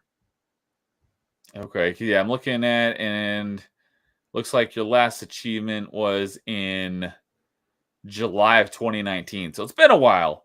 And you only had probably about 15 of the 49 achievements, but now you have the completion, the mastery in it. About 20. Okay. 20 of the 49. 1, 2, 3, 4, 5, 6, 7, 8, 9. Oh, it's because I thought a row had 10 in it, just eyeballing it, but it looks like a row has about 15 in it. So yeah, it looks like you had about 20 of them. So out of the 49, so you've now mastered that. And anything that kind of really stood out that was particularly difficult about that one, or was it pretty simple? Another one, it shows your time, 157 hours in this one. Yep. That's pretty cool. For this one, it's pretty much, some of them are luck based, like the one of them is based on the idea of how the genders work in the games, because like each Pokemon has a different ratio, its own ratio on whether or not the Pokemon is going to be male or female. Well, the hidden number behind whether or not a Pokemon is going to be male or female doesn't change when a Pokemon evolves. And there is one Pokemon in the game where its pre-evolution is a different ratio than its evolution. So whenever it evolves, it can change gender. Oh. So they made an achievement based on that. Is that oh, this is Ruby. I wouldn't have any idea what the Pokemon were in this generation. Which generation was this? It's actually a Gen 2 Pokemon. This is Gen 2. Okay. Well, in Gen 3 they added a baby Pokemon to the line, so it's still a new Pokemon, but the Pokemon it evolves into is a Pokemon you might know. Okay, so Ruby is Gen 3 then. Yes. And so this one is from Gen 2, but they added an evolution to it. Kind of like how they added Pichu in Gen 2. Exactly, Pichu. So they added a baby version of an existing one from Gen 2. Yep, and the baby Pokemon has a different gender ratio than the two evolutions above it. Okay, because before I realized that this was not Gen 1, I was thinking, what does it happen to be like Nidoking or Nidoqueen? But it's like, oh, that's Nidoking and Nidoqueen aren't actually in this one, so that's why I was like, it's probably. But they are coded. They are coded in the game, so whenever you can trade them from other games. Oh, okay. So, what is the Pokemon that you are referring to? It is Meryl. That's the little blue and white mouse guy, right? Yep. And I know that because in Smash Bros, he just runs into you and he's really annoying and knocks you off platforms. So the pre-evolution is like a 75% chance of being male, but the Meryl and Azumarill have 50% chance of being male. So if the number in the background would have given it a 51 to 75% chance, 75 instead, it would have changed from male to female when it evolves. Okay, interesting. And I think that's just an oversight when they were making everything. You don't think that was intentional? I don't think it was intentional, because out of all Pokemon they would do that with, why would you do it with a mammal? Yeah, like if it was a fish or some kind of something in nature that actually is capable of changing genders. Yeah, it would make a bit more sense, but I think it was just an unintentional. Okay. So, how was the final four? You mean the Elite Four? Elite Four. Were they? To be honest, I defeated Elite Four the first try. First try. That's what I was going to ask. But there was an achievement later on where I had to level up bunch of different other Pokemon, another Pokemon, because I was using my starter. And there's an achievement for beating the Pokemon League using only a team of the 6 Pokemon that are only found in Ruby and not in Sapphire. Oh, interesting. So That's kind of a the cool. starters doesn't count for that. Yeah. So I had to train up another Pokemon to sweep the Pokemon League that way. Okay. Apparently, Zangooses are really good against AI Pokemon trainers. Zangief is in this game? Man, he'd probably wreck the Pokemon. Zangoose. Zangoose. Oh, that's funny. And I see the achievement that you're talking about. It's called Successful Transition. The gender of Azurill just changed. Yep. Yeah. But besides that, the other achievements that I had that were a bit more of a complicated was you know how in Gen 2 they added the roaming Pokemon with the 3 dogs? Are you talking about like the legendary dogs? Yes. And what do you mean by roaming? Whenever they are found in random grass. And once you find them, you can see which route in they're a on. specific spot? No, they're not in a specific spot. And the first time you find them is completely random. Well, that's what I'm saying. Is previously were legendaries like you have to go to this spot, a specific spot to find them, and that's how they still are. But it's always like this. They always add like one roaming legendary nowadays. Okay. And they're always the most painful to get because of the mechanics. Yeah, I bet. But there's an achievement for actually catching the roaming legendary in this game without using a Master Ball, which is diabolical. That does sound pretty terrible. So because of that, I ended up catching the level 70 Pokemon with the Master Ball because there was no requirement for that. Just to make it easy. And then the other, they added achievements for the Battle Tower, which is where you fight 3-on-3 against trainers who actually have better curated teams than any other trainers in the game. And there's an achievement for winning 100 times in a row in either of the modes, which is level 50 or level 100. And of course, there's one for each for beating 50 enemies in level 50 and 50 enemies in 100 and level 100 mode. Yeah, I see that one right here, Grandmaster. When 50 times in a row in Battle Tower on level 100. Pretty much. That sounds like that would take a while. It does take a while, but the best way to do it is use Metagross, that roaming legendary, and Regice. So they're the best choices. Okay. And 2 of those are legendaries, so, and the other one's a pseudo legendary. And by pseudo legendary, I mean like Dragonite and Tyranitar. I know Dragonite. I don't know Tyranitar. Tyranitar is from Gen 2. That's probably why. But and the only reason why that last one is the acquire every TM is because there was a guy who gives you 2 different TMs based on the friendliness of your or the happiness of your Pokemon. I got the first time I met him, I got the good one, but you had to wait 7 days for the next attempt. And so that just took a while because of that. TM, that's not a trademark, I assume, in Pokemon. Technical machine, which allows you to teach a Pokemon a certain move. Okay. That was in the first game. I'll take your word for it. The only Pokemon game I played was Pokemon Pinball. So gotcha. I think I caught almost every Pokemon, if not every Pokemon, when I borrowed it from a friend back. Oh no, TwitchBot. Oh yeah. I don't know if it disappeared on your end, but I did take care of that a few minutes ago. Because I was looking at the achievement list, not at the chat. So I removed it, but maybe it doesn't disappear on your end. But yeah, so okay, cool. So 49 out of 49 on Ruby now. Nice. Yep. And I think whenever I visit my parents, I'll probably play through Fire Red, which is a remake of Red. Oh, okay. Because so Ruby was a GBA game. Fire Red, what is that? Was that a DS? Still Game Boy Advance. Oh. So what I'll probably do is I just went through Ruby. I'll then go to Fire Red. Then I'll go through Sapphire. Then I'll go through Leaf Green. And I'll go through Emerald. So I'll stay in the 3rd generation this entire time. But so there's like a bunch of versions of the same generation. Well, this is whenever they started doing remakes in the generations. It's like, why? Like, I understand doing a remake like many years down the line, but doing a remake on the same console or It's not the platform same that the console. original was on. Gotta remember the original game is the original Game Boy, and this is the Game Boy Advance. Right, but Pokemon Ruby is a Game Boy Advance game, and you're saying Fire Red is not a remake of Ruby. Fire Red is a remake of the original Red. Yes. Okay, that's where I didn't follow. And also, one thing that they did was that they made it so you couldn't transfer Gen 1 and Gen 2 Pokemon into Gen 3 because of they actually changed a lot of the mechanics in the behind the scenes. Okay. That people don't see. So they were like, okay, we're just gonna make it so you can't transfer Pokemon up. That's why they made the Fire. That's the original reason why they made Fire Red and Leaf Green, is so they could bring a lot of those Pokemon into the third gen. Oh, okay. And also Coliseum. So, yeah, Red was original Game Boy, but then they remade it on the Game Boy Advance as Fire Red. And also, you have to remember that first generation had so many bugs and glitches. They just wanted to make a better version.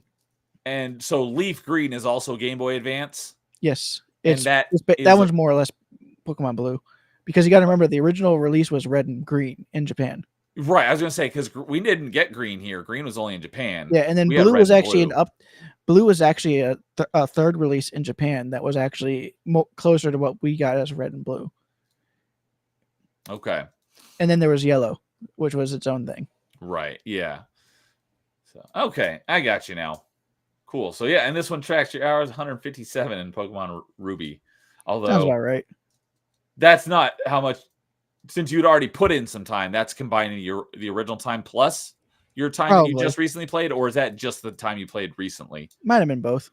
Probably both. Okay, but that makes sense. We also got to remember I also played the game on triple speed as well. So, does that count as like it?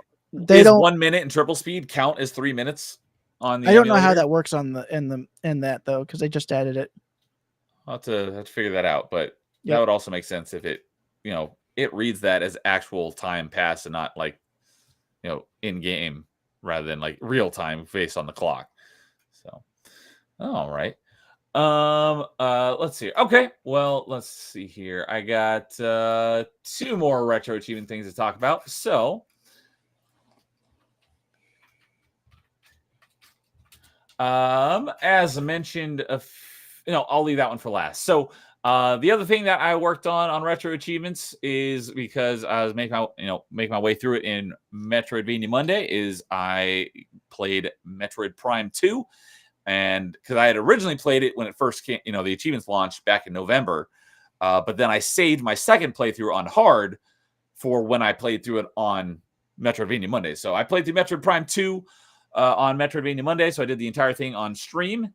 And I think I did it in 3 streams. It was not this Monday, like 3 days ago, but last Monday, so about 10 days ago, I did it, and that was not only my longest Metroidvania Monday stream ever, it was my longest stream I've ever done. It was almost 8.5 hours. I did not think it was going to take that long because I'd already played.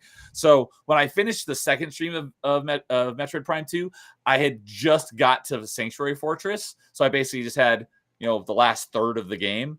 And I was like, it took almost as long to do that last third as the first 2 streams combined. Not quite, but almost. So it took a lot longer than I was expecting it to. But because I knew I wasn't going to be doing another Metroidvania Monday until probably the end of July, it's like, I'm seeing it through. Doesn't matter how long it takes. I'm beating Metroid Prime 2 on hard. I think I was there for most of it. Yeah, you were there for most of it. So I was like, it doesn't matter how long it takes. So I started at 2 and I ended at like 10 p.m. So it actually took me about 10 streams to do the complete set. Oh, you did the whole thing on stream. So yep. I only did hard because I did normal off stream, but I beat it on hard. And so now I have 63 of the 68 achievements. All the achievements I have left, the remaining 5 achievements I have left are all time-based ones. 4 of them are for beating specific bosses in under certain time limits. And then the last one is just for beating the entire game in under 4 hours. So I do plan to master this. I don't know when I will do that, but I absolutely do plan to get the mastery in this one and get 100% of the achievements. And hey, this one actually shows my time. It says 30 hours and 13 seconds. So this is the first one I noticed on my profile that actually has the time. And it says over 6 days and 14 hours. So that's pretty cool. But yeah, so as my playthrough of Prime 2, let's see here. Did I wrote any specific notes down other than, yeah, the achievements I've left? So really the only thing to mention about it was, I think you had already left because it was, it was pretty late for you. But the final fight at the 2 final fights at the end of the game, more specifically the Emperor Ing, because it doesn't say how long I played. That might be because of I haven't played it since that update happened. Oh, maybe if I launch my games that I played, it'll update the time with how much time I played in them. I'll have to go through that and check and see if that works. So although for some reason the original Metroid Prime has the time, but Prime 2 doesn't. Interesting. Although it says I only played for 18 hours. I'll have to go give that a shot and see if I can figure something out for the time. But yeah, so the Emperor Ing fight, phase 1, really screwed me over, and I had I think I had like a quarter of my health left at the end of phase 1. So what I did on phase 2 is I got it down to 1 or 2 of the little tentacle holes left, and I just hung out and just killed the little black puddles of Ing because they give you lots of health and ammo. So I was just doing that, farming health and ammo to get my health and ammo back up before phase 3. I've never done that before, and I found out that because you know how like the purple fog goes up and down throughout the second phase of the fight. Yeah.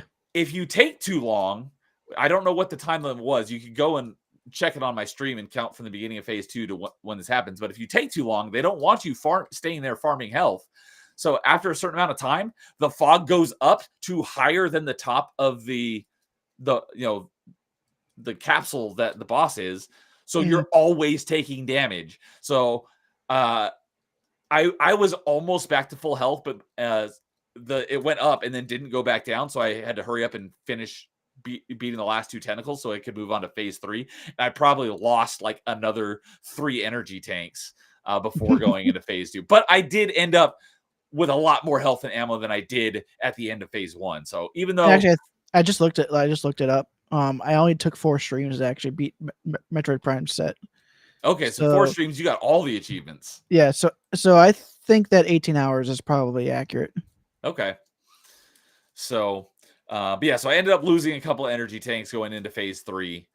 But, oh my gosh, not ever in my life do I think I've ever fought a boss where it has been more passed by the skin of your teeth, by a hair's breadth, whatever idiom or phrase or term you want to use for passing, like beating something on the slimmest of margins. This is probably the slimmest margin I've ever beaten a boss. I finished phase 3 of the Emperor Ing with 1 HP left. Nice. 1. And not only that, I didn't realize it until because I knew as soon as I beat him, I looked at my health before it went into the cutscene, and I saw. I already knew I had 1 health because I survived like the last 30 seconds or so of the fight with 1 health left. My heart was racing. It was just intense. So I knew that. But what I didn't know until after I got through the next cutscene and I resumed control of Samus, that I looked at my ammo, I had 0 ammo left. Not only did I have 1 HP left, I beat him with my last shot of Annihilator Beam. Because I still had I think I still had 70 dark ammo left, but I had 0 light ammo. So I beat him with my last shot of ammo and my last point of health. It was nuts. So it was super epic. Beat him. I almost didn't beat the final boss, Dark Samus version 4, but Dark Samus 4 isn't hard. It's just because you have to sit there and wait for so freaking long. I almost died because I almost ran out of time. So my heart started racing again, but I ended up beating both the Emperor and Dark Samus 4 on my first try, but just barely. The last fight against Samus, I beat with 40 seconds left. So I was getting worried, but I made it. It wasn't nearly as intense as beating the Emperor Ing with 1 HP left, because I had already spent probably 20 to 25 minutes fighting Emperor Ing. So if I had died and had to do the whole thing over again, I would have been very pissed, because, like I said, I was committed to beating it on stream. Fortunately, I didn't have to go and fight it again. I don't remember having that much trouble with the Emperor.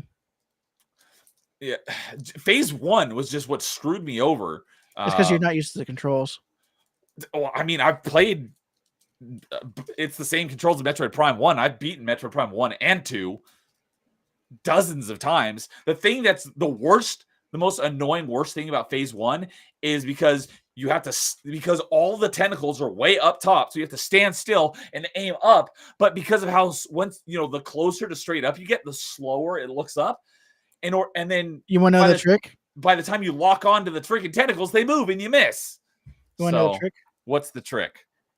You walk backwards and then jump. While you're jumping, you look up. Because then you're still moving while you're looking up. Okay. I'm sure I probably did that.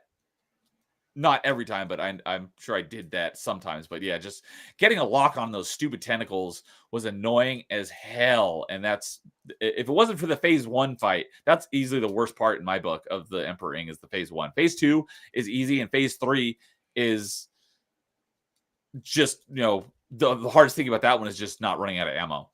Yeah, but at least it gives you ammo by sending out random things at you. So, but yeah, beat it, and that was great. And I think because my plan was I wasn't going to go for 100% since I already had the 100% achievement for all the collectibles when I did my normal playthrough. So I just got all the missile expansions I got as I went, but I still ended up, I think, with like 95 or 96% completion. It was just a few more missile expansions I didn't go out of my way to get. One thing you should always go for is all beams, even on the speed run. Exactly. So that was my thing, is at the beginning of the stream, I'm like, I'm not going to go out of my way for missile expansions, but if they're right on the path, I'll get them. I'm absolutely getting every energy tank because I know I'm going to need it for the final boss fight. And the most important thing is getting all the beam expansions. You did absolutely need it for every energy you needed. Yeah. So, and the most important thing is all the beam expansions, but I didn't have to go out of my way for those ones because I just came across them naturally. So yeah, beat Prime 2 on hard. And so when I get back from my trip and I get back to Metroidvania Monday, I'll do Prime Hunters if I can. In the meantime, I can figure out how to get the emulator thing working. But if not, I'll just go to Metroid Prime 3. Or you could just suffer like I did. Oh, and play it with the mouse on. Yeah. I ideally, honest, I don't want to do that. 99% of the time, it's not going to be that big of an issue. Yeah, it's only whenever you're fighting the other hunters, and that doesn't happen too often in the main game. So if I must, I will, but hopefully I'll be able to figure it out so I don't have to do the mouse thing, because I'll be using a controller and then use the mouse. It's just a hassle. Well, since I will if I have to. Since I have the mouse right here on my arm of my sofa, it's not too bad. It's just more I have to take my hand off the controller to do it. Exactly. That's the point I'm making, is just letting go of the controller to do the mouse, just to switch every single time I want to do something. So, but I'll do it if I have to. It's not that bad. Once you get used to it, it's not too terrible. Okay. And then the last retro achievement thing I want to talk about is, as I mentioned, Donkey Kong Country. So I finally made some more progress in it because my last achievement was February 21st. So it has been a while. Yeah, and through his final world. And on the two of his final worlds and helped him with the final boss. Helped too on his stream. Oh, Bliss? No, not Bliss. Pimp. Yeah, I saw his stream in Donkey Kong Country recently, so that was cool. I told him right after the credits, just duck for King K. Rool to just jump over him, because he kept on trying to run away from him, but he ran right to where he's going to jump every time. It was painful. But yeah, so on the Fuse Gaming Community app, you can mark what games you're currently playing. This one is by far the one I've been playing the longest. It's at like 120 days or something now. So my goal is not to. I do want to master it eventually, but my goal right now is I want to get the 101% achievement for beating the game and getting all the secrets before I leave on my trip next week. that's the goal. I don't know if that's going to happen. Just Wait, you because. don't want to bring it on that machine that you can play all your games on? Well, I'm absolutely taking this with me, and I'm going to be, because I won't have access to a lot of my Xbox games. I'll be doing a lot of retro achievement hunting while I'm gone. And most of those extra achievements don't take that long because they're like specific things and specific missions. But yeah, so because like I said, I want to get the 101% achievement for finding all the secrets, because that's the part that's the most time consuming, because I got to follow a guide so I don't miss anything, and sometimes I got to play through multiple levels again. So what I was mentioning earlier is there was one level I was stuck on. I was having so much freaking trouble beating it, and I wanted Which to. level? I don't remember what level it was. If I went back and looked at it, looked through the levels, I could probably figure it out. But I just don't. Which remember world is it in? It's in what level was the world I was working on getting 100% on was Gorilla Glacier, so it's in the ice world. Was it the third level? I think it was the second to last level. It was like it was over, because how that world works is you start out at the bottom, you go over screen, and then go up, and then go back to the first screen, but now you're up top. So it was Wait, you're having trouble with the cave level? It was on the top row. It was either obviously it wasn't the final boss, but it was one of the levels in the top row. I was having so There's only much two levels on trouble. the top row. One's in the cave, one's in the treetop. Is in that treetop type thing. It was the treetop level. That's actually the last level before the boss. Okay, it was. Yeah, I remember it was a treetop level. It was such a pain. I always had a hard time with the third level in the glacier. That was always whenever I was a kid, that was always my my gate that I couldn't continue on. So because I was going for 100%, finding all the secrets, there was a secret that I missed, but I'd already gotten the save barrel and I couldn't go back to it. So I was like, I just want to start this level over again. And you literally can't. There's no way to restart your progress on the level without beating the level first. So I just had to tough it out, beat the level, and then once I beat it, then go back and get the secret that I missed. It was just annoying that I couldn't reset my level progress. Oh, that's what I did have a lot of trouble with that treetop level. That was the hardest one. The level that I wanted to reset my progress on was the level where it is one of the ice levels, not the treetop level, where you get the espresso, the ostrich, because you get him at the beginning of the level, but you need to keep him past the save barrel in order to get to a secret. And if you lose him, you have to start the whole level over again. But if you've already got the save barrel, you can't start the level over again until you beat the level. That's what it was. I had to tough it out and beat that level in order to restart, in order to get espresso and try again. That's what it was, that I wanted to restart the level and I couldn't. I just had to beat the level. So, but yeah, so my last achievement was February 21st. So I finally played a little more, and I got 1, 2, 3, 4, 5, 6, 7, 8 more achievements. I got the 100% for Gorilla Glacier, and I'm currently working on the next world, Creme Croc Industries. I got the achievement for, as you mentioned, the hardest part is getting all of the Kong level letters in each level, because you have to do all the levels in one go, because when you close the game, it resets your progress. So that's because the achievements themselves can't save progress, and that's just because of the tool set. Well, that's because the game doesn't save your progress on, like, if you go from one level to the next, you can't go back to the level and resume which levels you were missing. So it's part of the game. It's both of it. The tool set doesn't retain anything between loads, and the game itself doesn't save it. Right, exactly. So in order for there to be an achievement for it, it has to be you get them all in one go without turning the game off. So I went through and I got all the Kong letters in Creme Croc Industries, which I think is the second to last world. And I've got about, just anecdotally, I think I have the little exclamation mark at the end of the level name indicates whether you have all the secrets in that level. I think I've got about half of them in that world. So I've beaten that boss. And so my last achievement was for beating the boss of that world without taking damage. And I've got the one for all the Kong letters. I have to go back and finish getting all the secrets in about half the levels in that world. And then I'll be on to level 8. So made a little bit of progress in there's only one more level in that. There's only one more world after that one. So that's what I figured. I think World 8 is the last one. It's not even World 8. It's like World 6. Oh, is it? Yeah, because you have the Congo Jungle, Monkey I was Mines, just thinking 8. Just Vine Valley, then Gorilla Glacier, Creamcock Industries, and then the caverns. I think they're called Okay. So, there is only for some reason I was thinking that there are 8 worlds, Chip but Caverns. I guess not. So Because in the last world is just the boss. After the caverns, right? Yeah, after the caverns. Yeah, it's just King K. Rool. So I was thinking that there was 8 worlds, but that was just in my head. 6. So I got 1 world left. Well, 1.5 worlds since I still have to go back and get all the secrets in Kremkrock. Because I was like, I'm not worrying about those right now. I'm just working on getting the letters. That's the more important part. So, yeah, let's see here.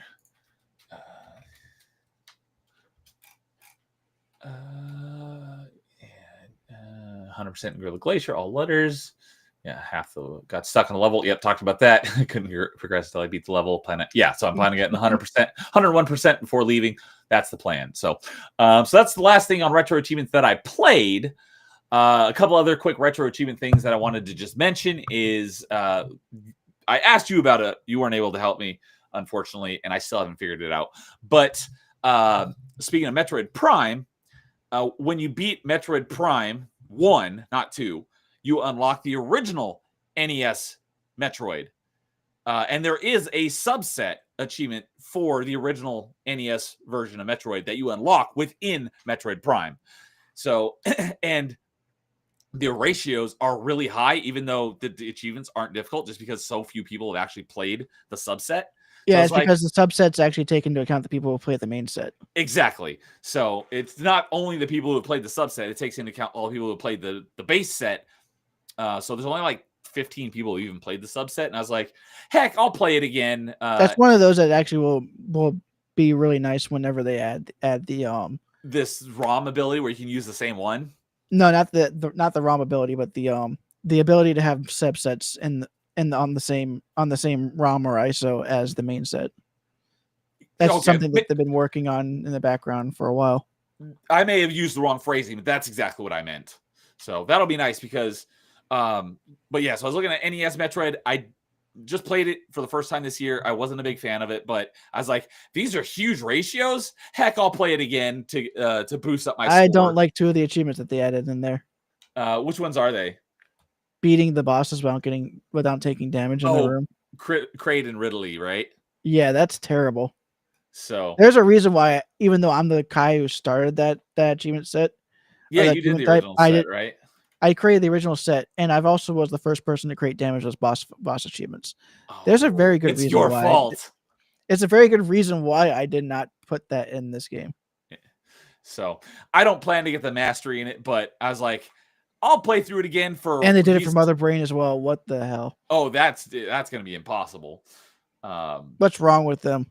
But it's like these and are super 10 people high. Who mastered it now. Super high ratios. I'll play it again, and I'll get a nice score bump to my retro achievement score. So, however, I cannot for the life of me figure out how to get it working. So if they get this thing working where you can have multiple achievement sets on the same ROM, that'll be nice because I've done a ton. Not that I've played that many, but I've gotten achievement sets working. I've probably got like 30 or 40 ROM hack achievement sets working now. So I've become quite familiar with the process. But for the life of me, I cannot figure out how to get this Metroid subset for the GameCube version of Metroid Prime working. And I've tried everything I possibly can, and I can't get it working. I don't know why. You're emulating a game inside of an emulator. Yes, that is true. So I do like the icon for the set though. Oh yeah. So the 2D sprite Samus sitting on Metroid Prime on top of Prime's, yeah, Samus from Metroid Prime's helmet. So I did comment in the subset in the forum being like, yeah, it says I totally forgot OG Metroid was in Prime. So I commented on it, be like, I don't know, I've done all these ROM hacks and I know I have a good idea of what I'm doing, and I, for the life of me, cannot get this to work no matter what I've tried. So that was like 2 weeks ago. He hasn't responded. I'm not in a rush for it, so it's not going to be anytime soon. So, but when I get back from my trip, if he still hasn't responded, I'll probably DM him on Discord, be like, can you give me some help here? Because I don't know what I'm doing wrong, because everything that I've been doing so far has been working all these hacks. However, those are hacks, not subsets. This is the first subset I've tried to do, but the process should be pretty much the same. And I don't know what's wrong.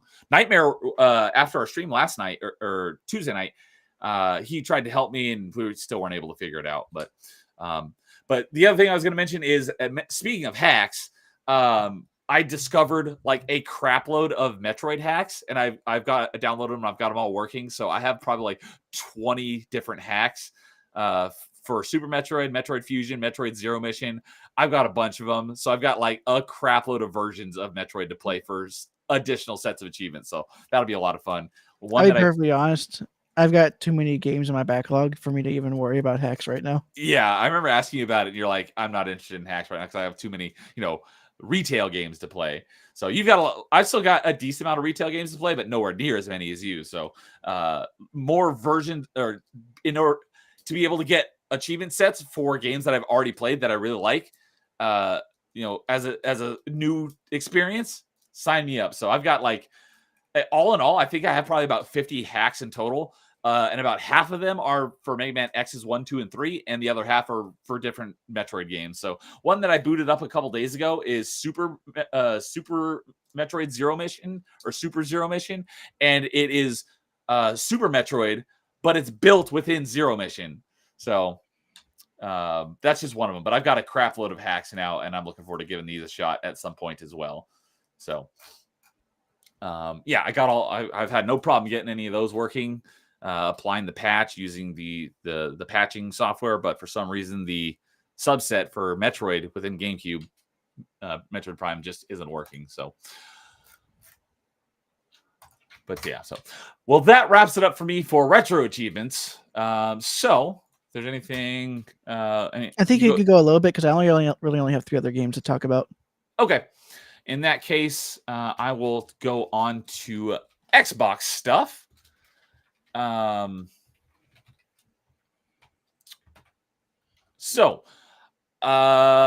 stuff to talk about. As I have been saying a lot, and if you happen to catch my State of the Nerd, my last open mic a couple weeks ago, I went over this in a pretty good detail. So I have not been starting almost any new games for like the last 2 or 3 years because I've been in the middle of this, what's called a bean dive. Where you get an achievement in all the games in your backlog, then you close it, and then you play those games to recover your completion percentage back to where it was.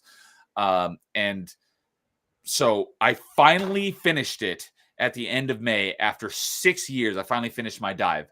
It was, let's see here, I wrote down the notes. 2,245 days I finally recovered. So that was originally 162 games. However, I did start a crap load of additional games after that. And then I was like, you know what? I'm not starting any new games, any other games I want to play. I'm going to add to my backlog for my next dive, except for games that are leaving Game Pass that I want to play. Those are basically the only time I started any new games in the last 2 or 3 years. Finally, after all this time, I recovered my dive. So some of those games that I was working on over the course of May was games that I had started way back and just had never finished. So the first thing I played was Child of Light, which is a turn-based RPG from Ubisoft, well, published by Ubisoft. It was one of those games where I had gotten a couple achievements here and there for various contests. And I was like, this is the game, because it's not a very long game. The completion estimate's like 8 to 10 hours. So I was like, all right, I'm focusing on this. I did not start it from the beginning like I do with most games because it's a turn-based RPG and I'm not terribly I skipped all the dialogue anyway, so I don't really have any idea what actually the story was of the game, especially because I was kind of on a time frame because I wanted to recover my dive in order to start my new dive and dive all my new games so that I have a lot of games to pick from when I'm on my trip leaving next week, in order to hopefully keep my achievement streak alive where I get an achievement every day. So I was on, basically on a time crunch because at the beginning of May, I still had I want to say 160 achievements or something that I needed in order to recover my dive. So I had a lot of work that I needed to get done in 1 month. And I knew that diving all my new games was going to take a while because I had so many games to dive. So I was, basically strapped for time on gaming. So I skipped all the dialogue and I didn't start over from the beginning. I just picked up from where I left off. Typically, when I do play a game where I get achievements here and there, when I start it over and I focus on it being, all right, this is the game I'm playing, I usually start from the beginning. I just didn't have time for it. And I didn't feel like I was missing anything since it's not a game that I'm really that interested in. But I went into that in detail, like the mechanics of the game on last Achievement Chasers, because it did have an interesting mechanic, even though it's turn-based. Who goes in what order is constantly changing. So it's a lot of guessing on, is my attack going to land first? Is theirs going to land first and stun me so I don't even get to do my attack? Is my attack, are they going to dodge my attack? Am I going to dodge their attack? It had a pretty interesting mechanic for a turn-based game. But I finished that off. I got all but one achievement because a couple years ago, there's one achievement where you have to use Ubisoft servers in order to send something to another player who played the game, and they turned that off a couple years ago. So now that achievement is unobtainable, and they had zero warning that they were going to do it. Just one day they turned it off with no warning. If I would have known that they were going to turn it off, I would have done that achievement before they turned off the servers. But so unfortunately, I'll never be able to get that last achievement, but I have all the obtainable achievements. That always sucks. So Child of Light, finished that up, and I followed that up with another turn-based RPG that I had started and played a little bit here and there over the course of years. Same reason I didn't start from the beginning. I just picked up right where I left off, so I had no idea what was going on. But I played through the rest of the game, and I did get all the achievements. I have 100%, and that is Costume Quest 2. I've heard Costume Quest 1 is better. I never actually played Costume Quest 1. I only played Costume Quest 2. Because I do have Costume Quest 1, but it's an Xbox Live Arcade game, so it's only like, it's either 200 or 400 gamer score, and it's got like 12 achievements, whereas Costume Quest 2 is an Xbox One game, so it's worth a full 1,000. But it's very cute. I had talked about this one briefly last month as well, because it takes place over Halloween and you're little kids, and when you get into battles, you take on the persona of whatever your Halloween costume is. So you get a whole bunch of different Halloween costumes, like a wizard, a superhero, a clown, a robot. The thing that I think I ranted about this last month is there's the worst achievement in the game is you have to have one, because you have 3 people, but you're handicapped the entire game because one of the costumes is candy corn, and you have to have candy corn in your party through the entire game. And candy corn does literally nothing. So instead of, you have 3 people, but you're really only fighting with 2. The only benefit that they serve is that they can still take damage, rather than all the attacks from your enemies going to the 2 that actually can attack. You can't taunt or anything, so you can't force them to attack that character. But at least there's one more character in your party that can take damage so that your other 2 characters have a slightly higher chance of surviving. But other than that, you're handicapped because candy corn cannot attack. So you're, sounds like the hard mode. Yeah, it has a pretty clever achievement name as well. But I did play through the entire game with candy corn on my party and got the achievement with basically playing with 2 people.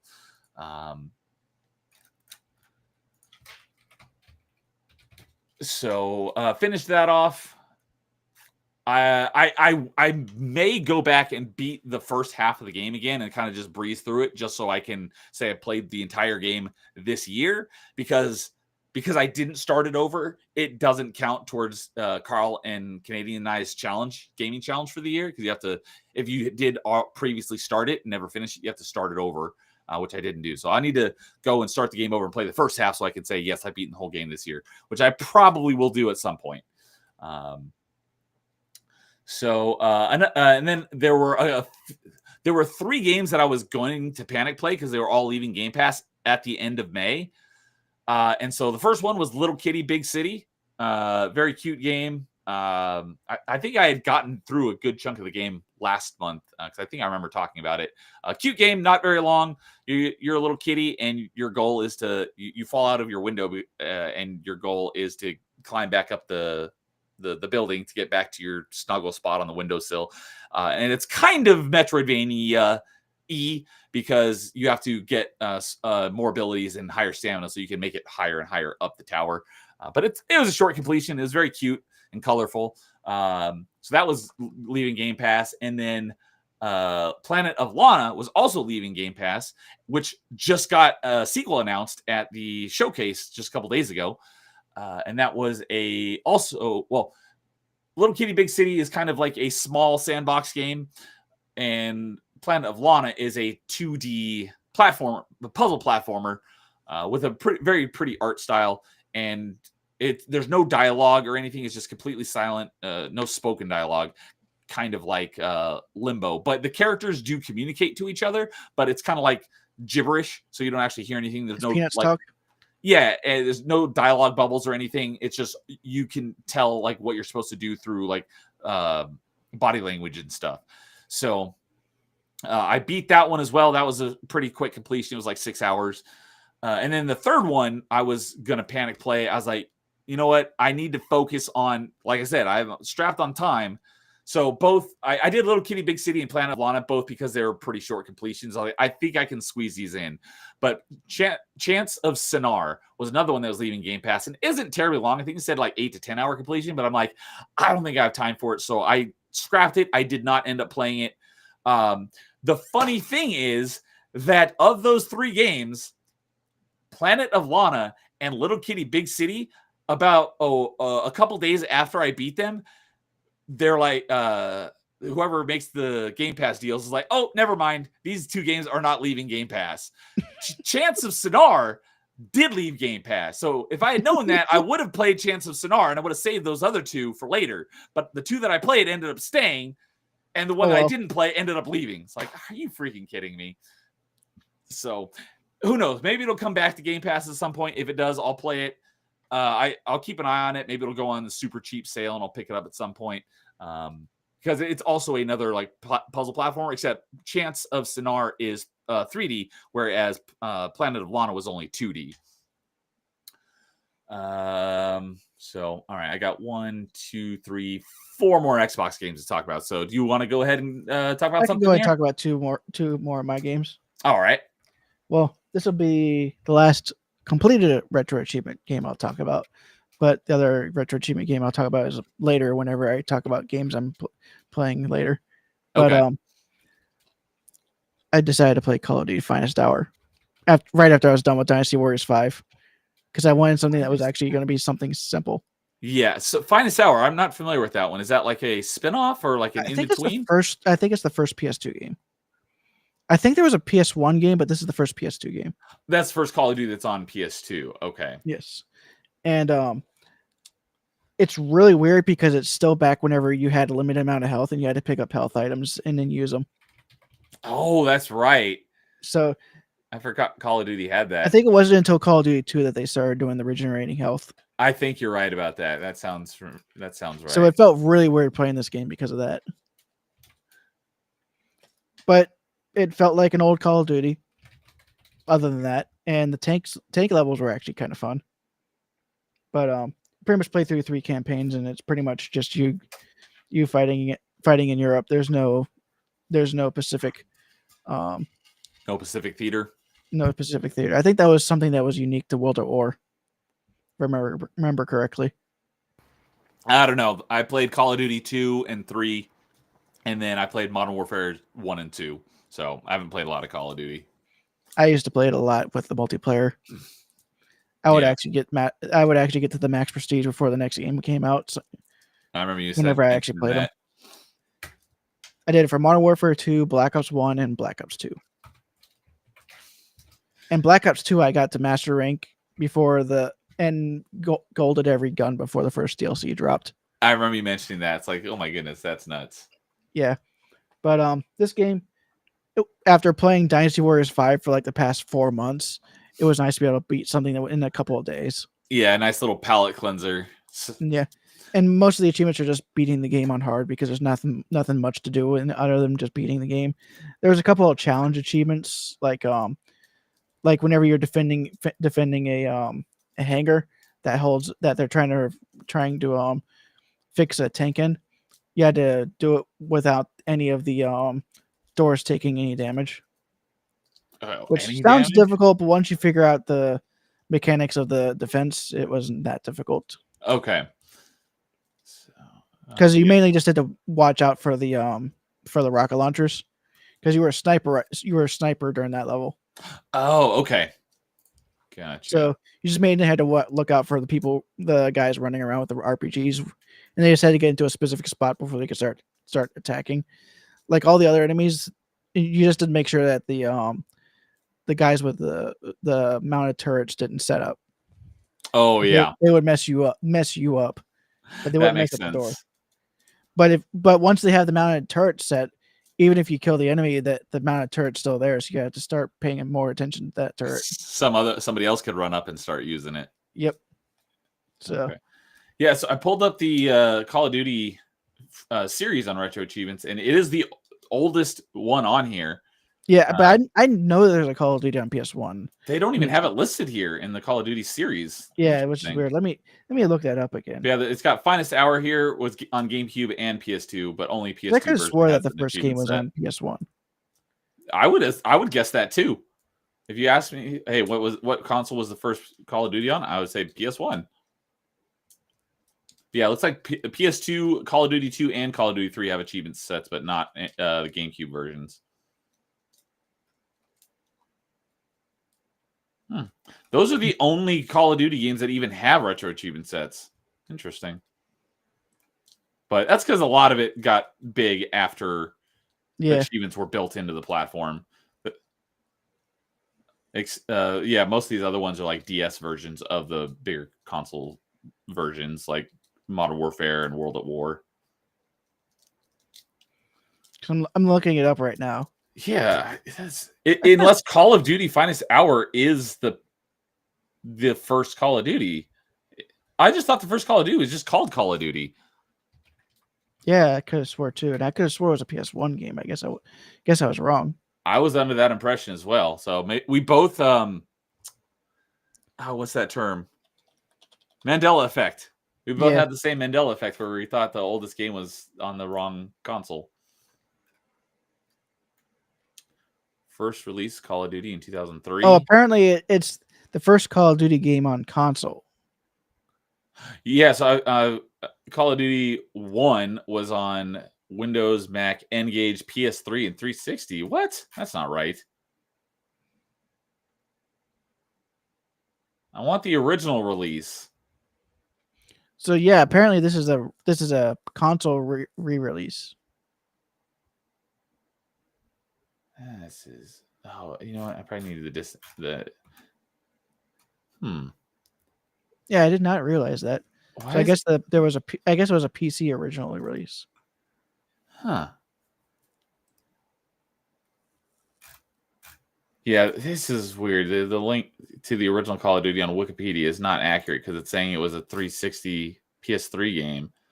Oh, okay, I get what it's saying because it was originally a PC game in 2003 and then it came to the 360 PS3 later. So the first one that was on consoles was Call of Duty 2. Oh, okay. I did not know that. Well, technically it's Finest Hour, not Call of Duty 2. So, yeah. So, but isn't Finest Hour is a PS2 remake of the original Call of Duty? Is that right? It's not really a remake. It's more of a side game because it has different levels. Okay, gotcha. Okay, I follow now. That's confusing, but I think I got it. Just weird. Yeah. So, Call of Duty Finest Hour PS2 game. You got 100% of the 44 achievements. Anything particular? Yeah, just last achievement here. Beat the final level on. You actually do play as a chick in the game. She's the Russian sniper. Arm? She's a Russian sniper. Oh, yeah. So basically, just playing through the game on hard, and you'll probably get all the achievements. Is that right? Yeah, that's pretty much it. Pretty straightforward. Though the last level I almost beat, and then I died at the last second, and then I had to restart the entire level over again because there's no checkpoints. There's no checkpoints? Oh, ouch. Nope. Some of the levels do have checkpoints, but they're in weird spots. But like, it's weird. That is weird. Yeah. So it was Finest Hour. Call of Duty 2 Big Red 1, which was another offshoot, and then 3, and then World at War Final Fronts, which was a backport technically. Okay. Which is weird because there's actually two games I've played through on 360 that are backported to the PS2, and that's one of them. The other one being Dynasty Warriors 6, which is one of the worst Dynasty Warriors. Worse than 9? No, 9 is still worse. But they're both bad. Yes. 6 at least has a good, really good, has a good engine, and it's Okay. what they built the engine for the other games going forward into the 360 era and further. So the work that they did for it wasn't bad. Okay. Oh, I'm just looking up for Dynasty Warriors 6. Apparently they added 6 story modes, and all those 6 characters got new weapons instead of being clones of other characters. That's part of the problem with the original Dynasty Warriors 6. Okay. But yeah, Call of Duty Finest Hour, typical Call of Duty, but it was like one of the first ones and the first one on console, so not a bad first attempt on the console Okay. side. Nice. But Yeah, the burns next game through I'll that talk to is actually in 2 days. So yep, not bad. didn't take me long. But the next game I'll talk about is actually a new game and the only Xbox game I'll be talking about, and that will be a game that came out last month. Wonder if you can guess which game it is. Came out last month. Expedition 33? No. I didn't think so. Doom? Yes. Ah, okay. Doom. And by the way, I do have the statue upstairs because I got the collector's edition. Oh, I want to get that statue so bad. Looks really nice next to the Revenant from 2016's collector's edition. Oh, I bet.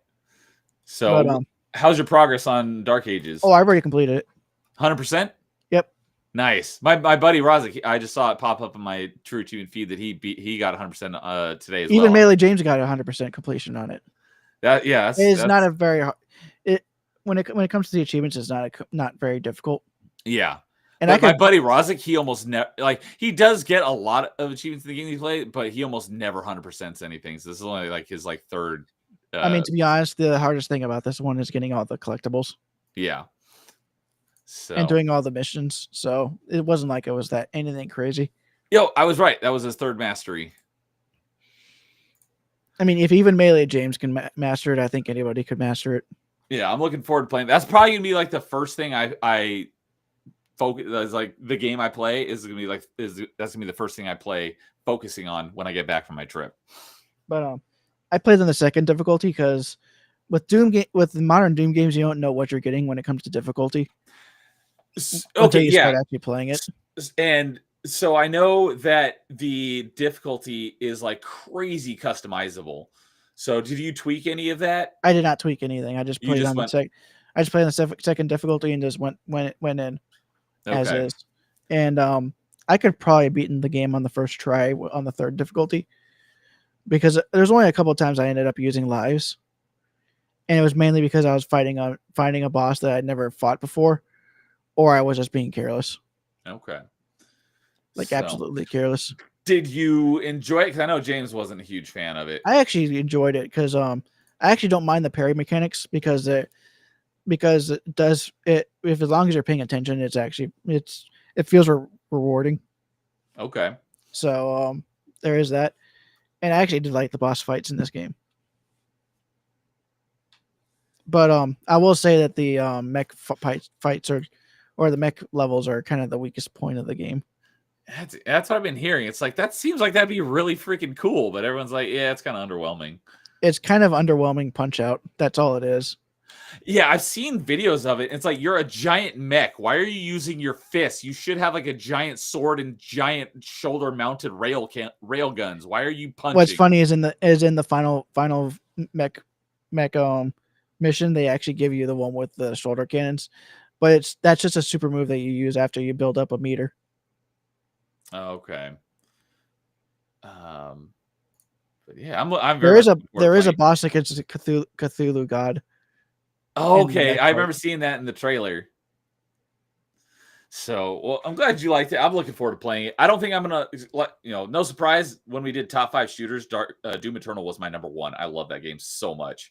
I don't think. I mean, I'm someone who actually just thinks that Doom Eternal is the worst Doom game. So, out of all of them, yes. Wow. Well, I think here's the thing, though. I'm not counting like the bad ports of Doom 1. Right.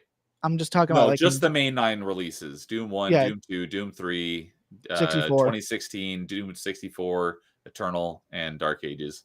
Yep. So of the the recent Doom games, obviously you would put I Eternal at don't the know if bottom. I don't know if I'll put it above 2016 or below it right now.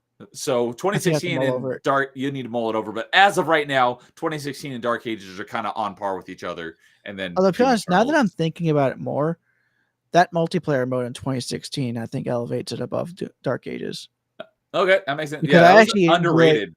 I really like that 2016 multiplayer. I did like 2016's multiplayer as well. That was It felt underrated. a lot like the old Halo multiplayer, It just did. with the loadouts. But it's like it did hit what Halo 4 was trying to do, but better. Yeah, I would probably agree with that. So okay, so 2016 and then Doom Eternal pretty close, and then 2016 and then Dark Ages pretty close, and then Eternal like somewhere way down at the bottom. I mean, it's not like that bad. It's like Doom Eternal is like a B plus for me, but in a series that has like all A's, it's like the B plus is definitely the worst game. Gotcha. Okay.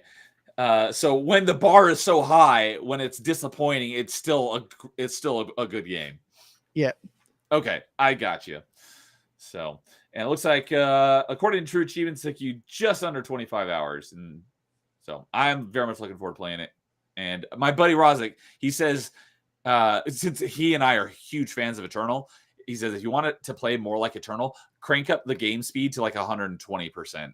So that's probably what I'll do once I get around to playing it. I would suggest playing it for a little bit without this at the normal speed, just to see how it is, and if that's how you want to do it, then you can up it during the playthrough. I probably will just to, get familiar with the game, and then once I kind of get familiar with it, then I'll bump it up a bit. So, but I have now played it a little bit, so I am slightly familiar with the game. But I'll talk about And that also, more. I think in all a the guns little except bit. for the basic machine gun and its other variant, which is like the single shot rifle. Besides those two guns, all the guns felt fun to use. Okay, good. So, but yeah, I'll Even talk though a little bit. a couple of them kind of melded together. Some of them were not quite distinct enough from each other. Yeah, like there's every variant, every weapon except for the chain gun has two variants. Okay, like kind of like the mods in Eternal. Kind of. It's like you have the shotgun and the super shotgun. Oh, okay. Gotcha. I thought you meant like where each gun has like two different modes essentially. Some weapons do have two mods or upgrades that you can branch in how you want it. But like for I think that machine gun I was talking about, the one that was kind of basic, that once you got better guns, it's like I never want to use this again. There's upgrades in its tree where it either pincushion where it'll eventually have the bullets just embed themselves into a demon. If you shoot enough into the demon, it'll actually shoot out all the shards into enemies around it. Okay. The Is other that one, the Skull Crusher gun? no, it's just the regular machine gun. Okay. Then the other version of that slot is whenever you throw your shield into an enemy and stun it, pretty much it's just in that enemy just constantly slicing. Oh, the shield keeps spinning. Yeah. So if whenever you do that to an enemy, if you shoot the enemy that has that happening, some of the bullets will actually try and go for other enemies. Oh, so it'll bounce off to go to nearby enemies. Yes. Okay. So those are the two variants of that one upgrade. Gotcha. Okay. And also the other two guns are kind of didn't really distinct themselves enough were the two energy guns, because they felt very similar. Okay. So I will find that out soon, because that's probably going to be the first thing I play when I get back from my trip. Gotcha. And I mean, grenade launcher and rocket launcher, they kind of feel the same, but of course, grenade launcher allows the grenades to bounce, while rocket launcher just one direction. It just fires in a straight line. Yeah. So those are different enough. Yeah, that makes sense. And both have been in the game. Both have been in Doom before. Mm-hmm. So, but yeah, I have a little bit of experience with the game now, so I'll talk about that here shortly. Yep. But anything else you want to mention about Dark Ages? I actually thought about this after I was watching Paul doing Elden Ring Night Rain. I almost wonder if they did something similar with Doom, but instead of playing as a Doomslayer, you played as like the peripheral characters from the new trilogy. Oh, As, in a Night Rain type of thing where they raid hell every now and then. oh, that's a cool idea. That's similar to an idea I had because when Doom Eternal got it was like a free DLC, they announced Horde mode. I was like, dude, if they had basically like Mass Effect 3's multiplayer and Doom Eternal, where you're both playing as Doomslayers, and it's you against the increasing waves of enemies. Obviously, it'd have to be bigger than What's funny is technically Doom 2016 actually had that in the snap map. Yeah. Capabilities. But it's sad that they never brought back that snap map. Yeah, Internal. But Eternal's multiplayer maps were kind of small, so it wouldn't work quite for that. They'd have to have bigger maps. But if you and a buddy could do like co-op and a horde mode of you against increasing waves of demons, dude, I would freaking be all over that. And then we found out Elden Ring horde mode in Doom Eternal is just a single player mode, and I'm like, oh, that's a complete disappointment. Elden Ring Night Rain is more of like, it kind of like takes the idea of a battle royale, but does it in a way that it's only co-op and it's done in the Souls like. Right. So could you imagine that would actually be fine as a Doom game too, with the way I just described. Exactly, dude. I would so play that. And of course, they could just say that Hell Flame is causing the circle to get smaller.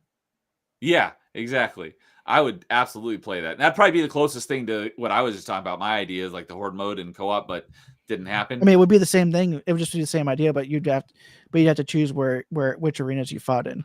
Yeah, it would be very similar. So I would love to play that. And you could collect souls to upgrade your characters before you had to beat the boss.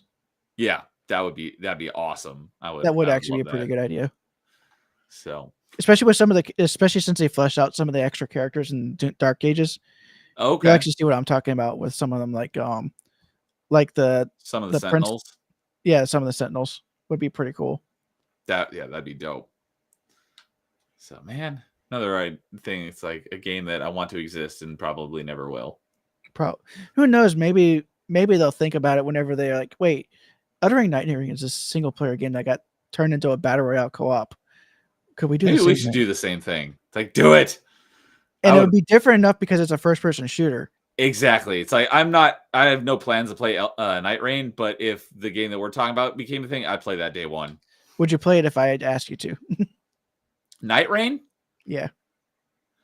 Apparently, it doesn't seem nearly as hard but you also have to remember you're also playing with other people. Yeah. So you're just wailing on the bosses a bit more than you usually are.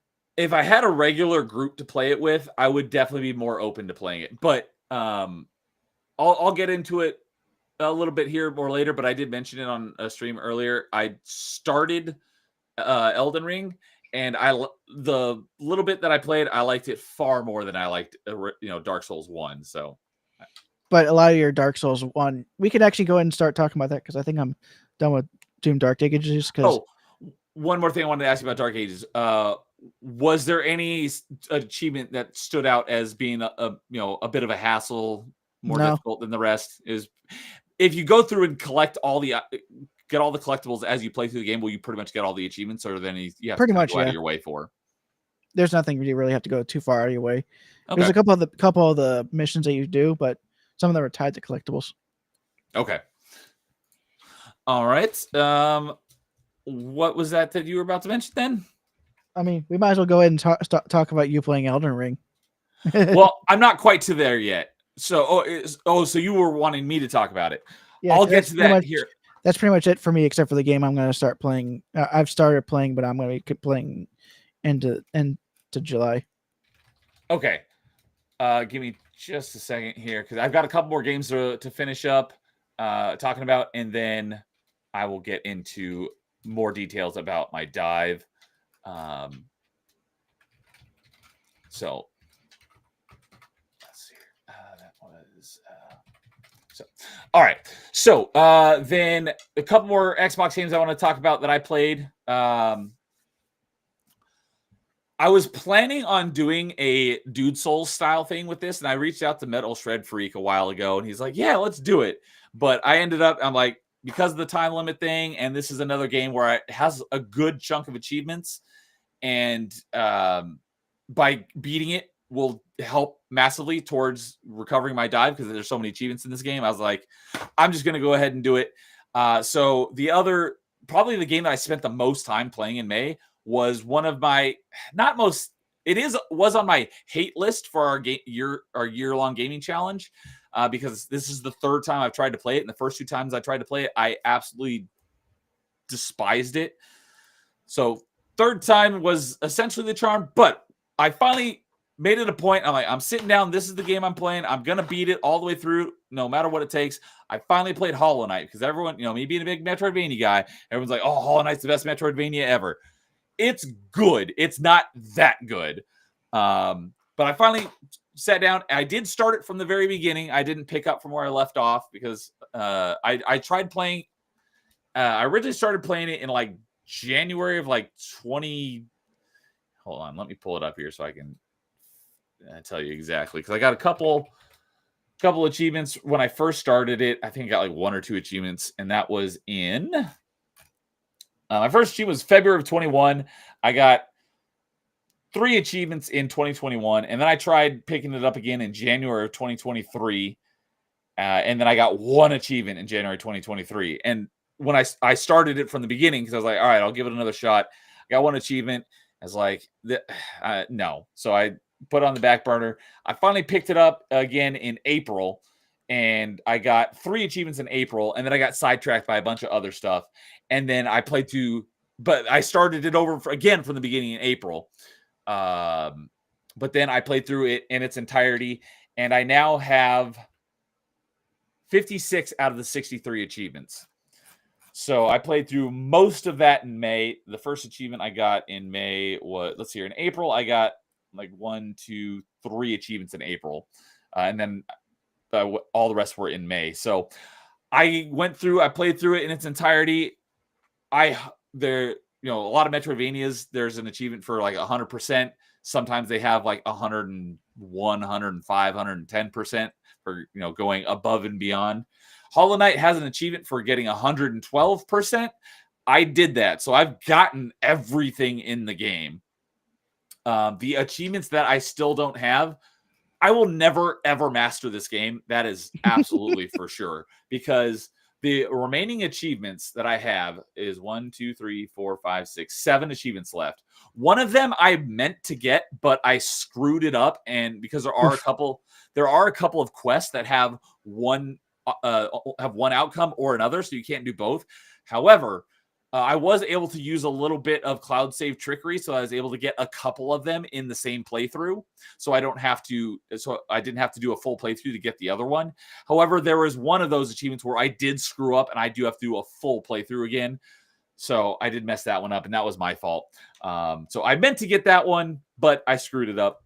But other than that achievement, all the achievements I have left, I have complete the game in under 10 hours, complete the game in under 5 hours, complete the game on Steel Soul mode, which is permadeath, so you can't die, complete the game in permadeath and get 100% of items, and then complete the game 100% on any difficulty, but in under 20 hours. And then the other one is complete the 5th Pantheon, which I will never do that one either. So all the achievements I have left are... Here's the thing, though. You could probably trick the permadeath one with the cloud save. Maybe. I haven't looked into it. You'd probably have to back out of the game and delete your local save quickly. You would have to do it very, very quickly because it saves like milliseconds on death. So it would be very difficult. It would, if you could predict it, you could pause it before you die and you could probably do it. But if you're, a half second too late, you're screwed and you have to start over. So I will never get all the achievements. The only, the one that I screwed up on was just because I was trying to do some cloud save trickery because this quest had 2 outcomes. I mean, you could always try it again and see if you can get the 5 or 10 hour one. Oh, I could probably do the 5 and 10 hour ones, maybe, but like the 100% under 20 hours, that's iffy. And the beat the game on permadeath and then also beat the game on permadeath 100%, not a chance. I'll never get those. So I don't have any plans to come back to this game for a very long time, if ever. But I have beaten the game and I've gotten everything in it. And the third time, I actually enjoyed it for the most part, way more than the first 2 times I tried to play it because I just hated it. And I would rather be playing literally anything else the first couple of times. But this time, Even Dark Souls? That's a good question.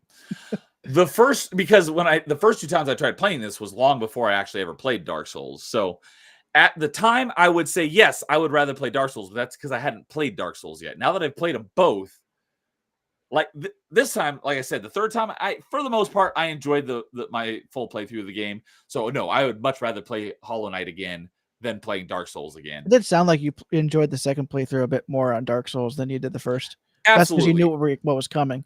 I did enjoy the second playthrough far more than the first time, but I would still rather play Hollow Knight and go for like the 5 or 10 hour achievement than I would going and playing Dark Souls again for some achievement. I mean, you could always go for the 360 stack. No, especially not with.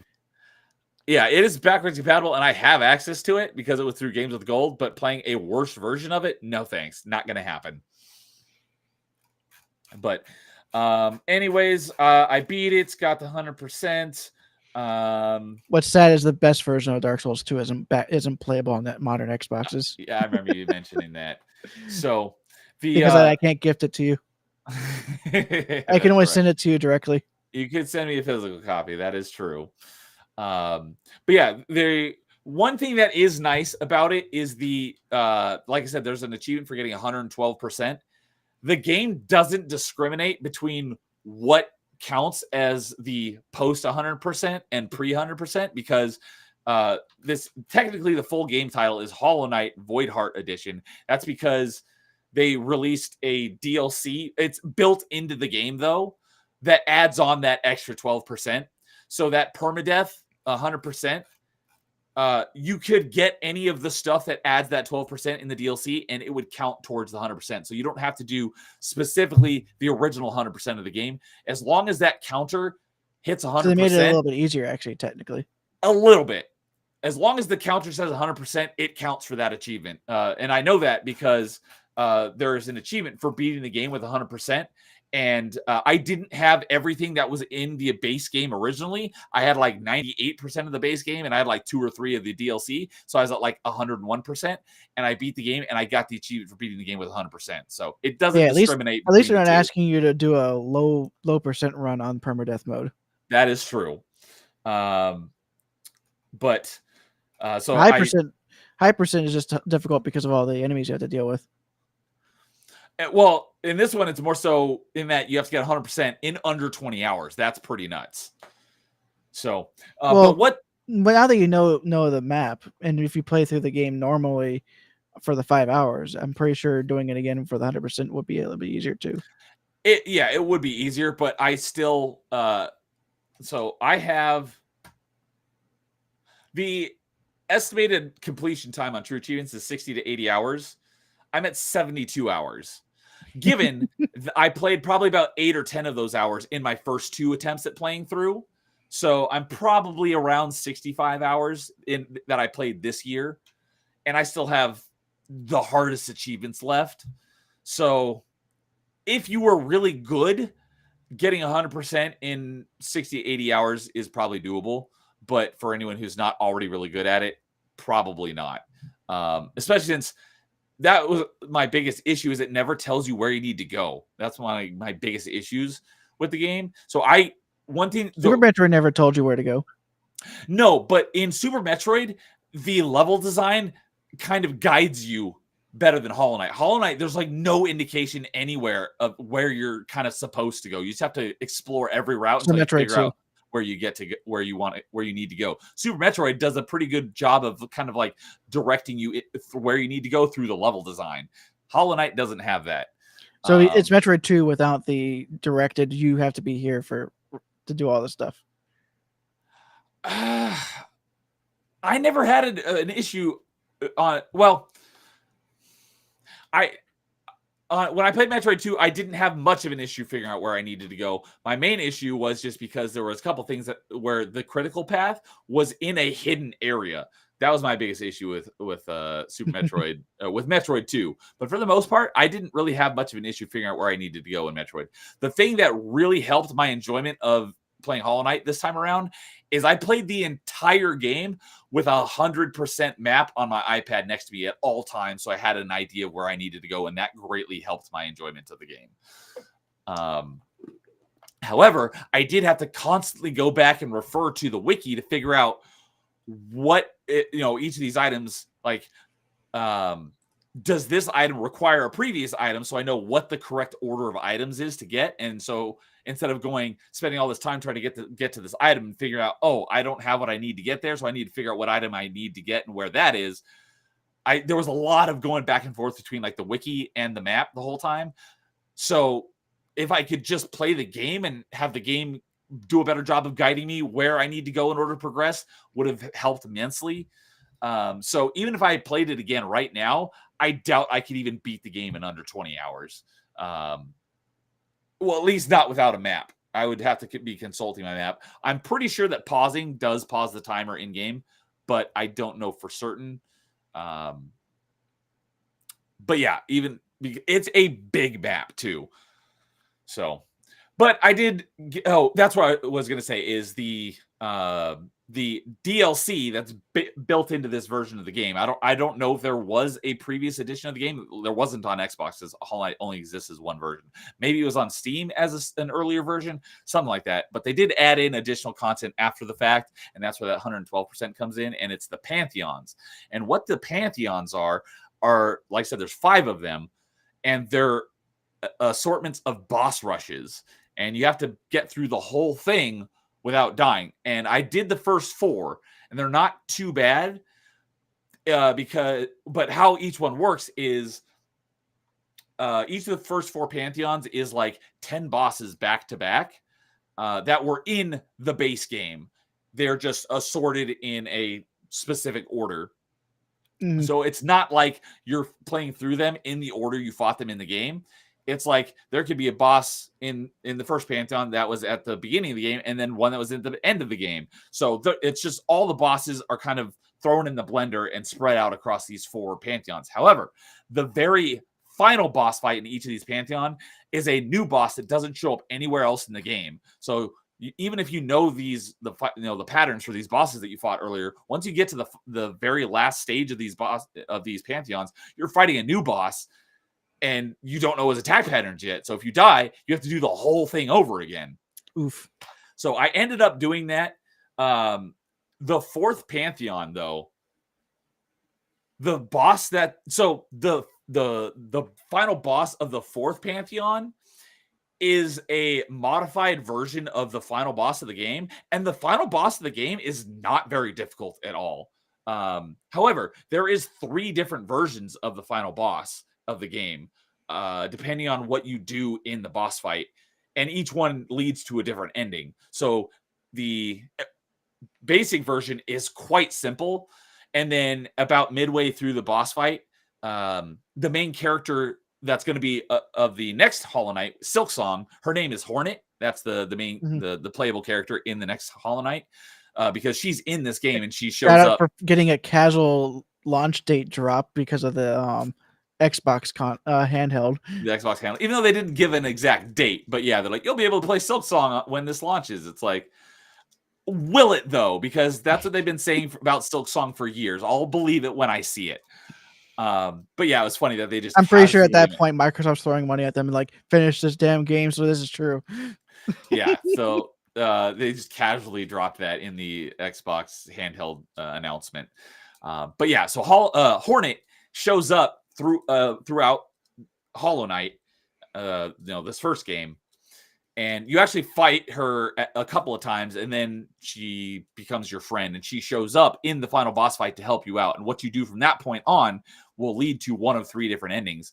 The first 2, the first version is quite simple. The second version is a little bit more difficult, but not that difficult. The third version, which is the true final boss, is far more difficult than either of the other two, it's still not that difficult. I think because like the first version of the final boss, I beat on my first try. The second version of the final boss, I beat on my second or third try, and then the true final version of the final boss, I beat on probably like my fourth or fifth try. So it was more difficult, but it still wasn't that bad. All that to say, the boss of the fourth Pantheon is a modified version of the final boss, not the true form of him. But oh my gosh, this boss is easily not only the hardest boss in the entire game of Hollow Knight, this might be one of the hardest bosses I've ever fought in my entire life in any game ever. Including all the ones from Ninja Gaiden? Yes. I literally... Some of those bosses are bullshit. Yes. You would enjoy this more, for the most part, because... it's more skill-based than trying to outdo the bullshit. There's not so much RNG like there is in some of the Ninja Gaiden bosses. However, there was one attack that he does that I have no idea why. Sometimes I would dodge it, and sometimes I would get hit by it and not take damage, even though I'm doing the exact same thing every single time. This one attack, if it wasn't for this one attack, he would have been far easier. But I probably fought him 200-300 times to finally beat him. Oh, that's the other thing is, though, that in this God Home is the name of the area where the Pantheons are. And there's also a museum, and there's a statue of each of the bosses in the game. And you can go and fight any of the bosses, just that boss. So you can practice and get better at them. And there's actually 3 versions that where there's the first version is the one you fought in the base game, and then once you beat it, you unlock the next version, and it's still the same set of attacks. It's the same boss, but they do they do more damage, or not more damage, because you don't have a health bar, you have health piffs. So you'll your health bar when it's full only has 11 HP, and some bosses can hit for 2. I don't think there might have been one boss that hit for 3, but fortunately it was a pretty easy boss.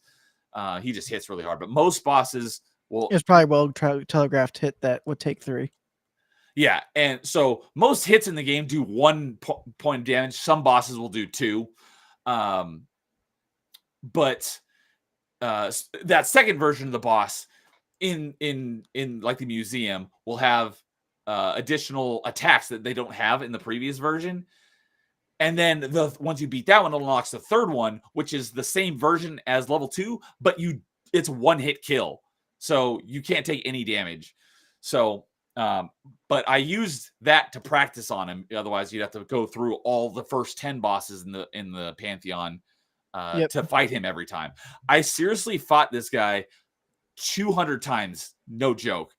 I probably spent 5 hours fighting him just to beat him one time. I finally beat it, but oh my God, this is the most BS boss fight I've ever fought in my entire life, because every single attack he does attacks for 2 damage.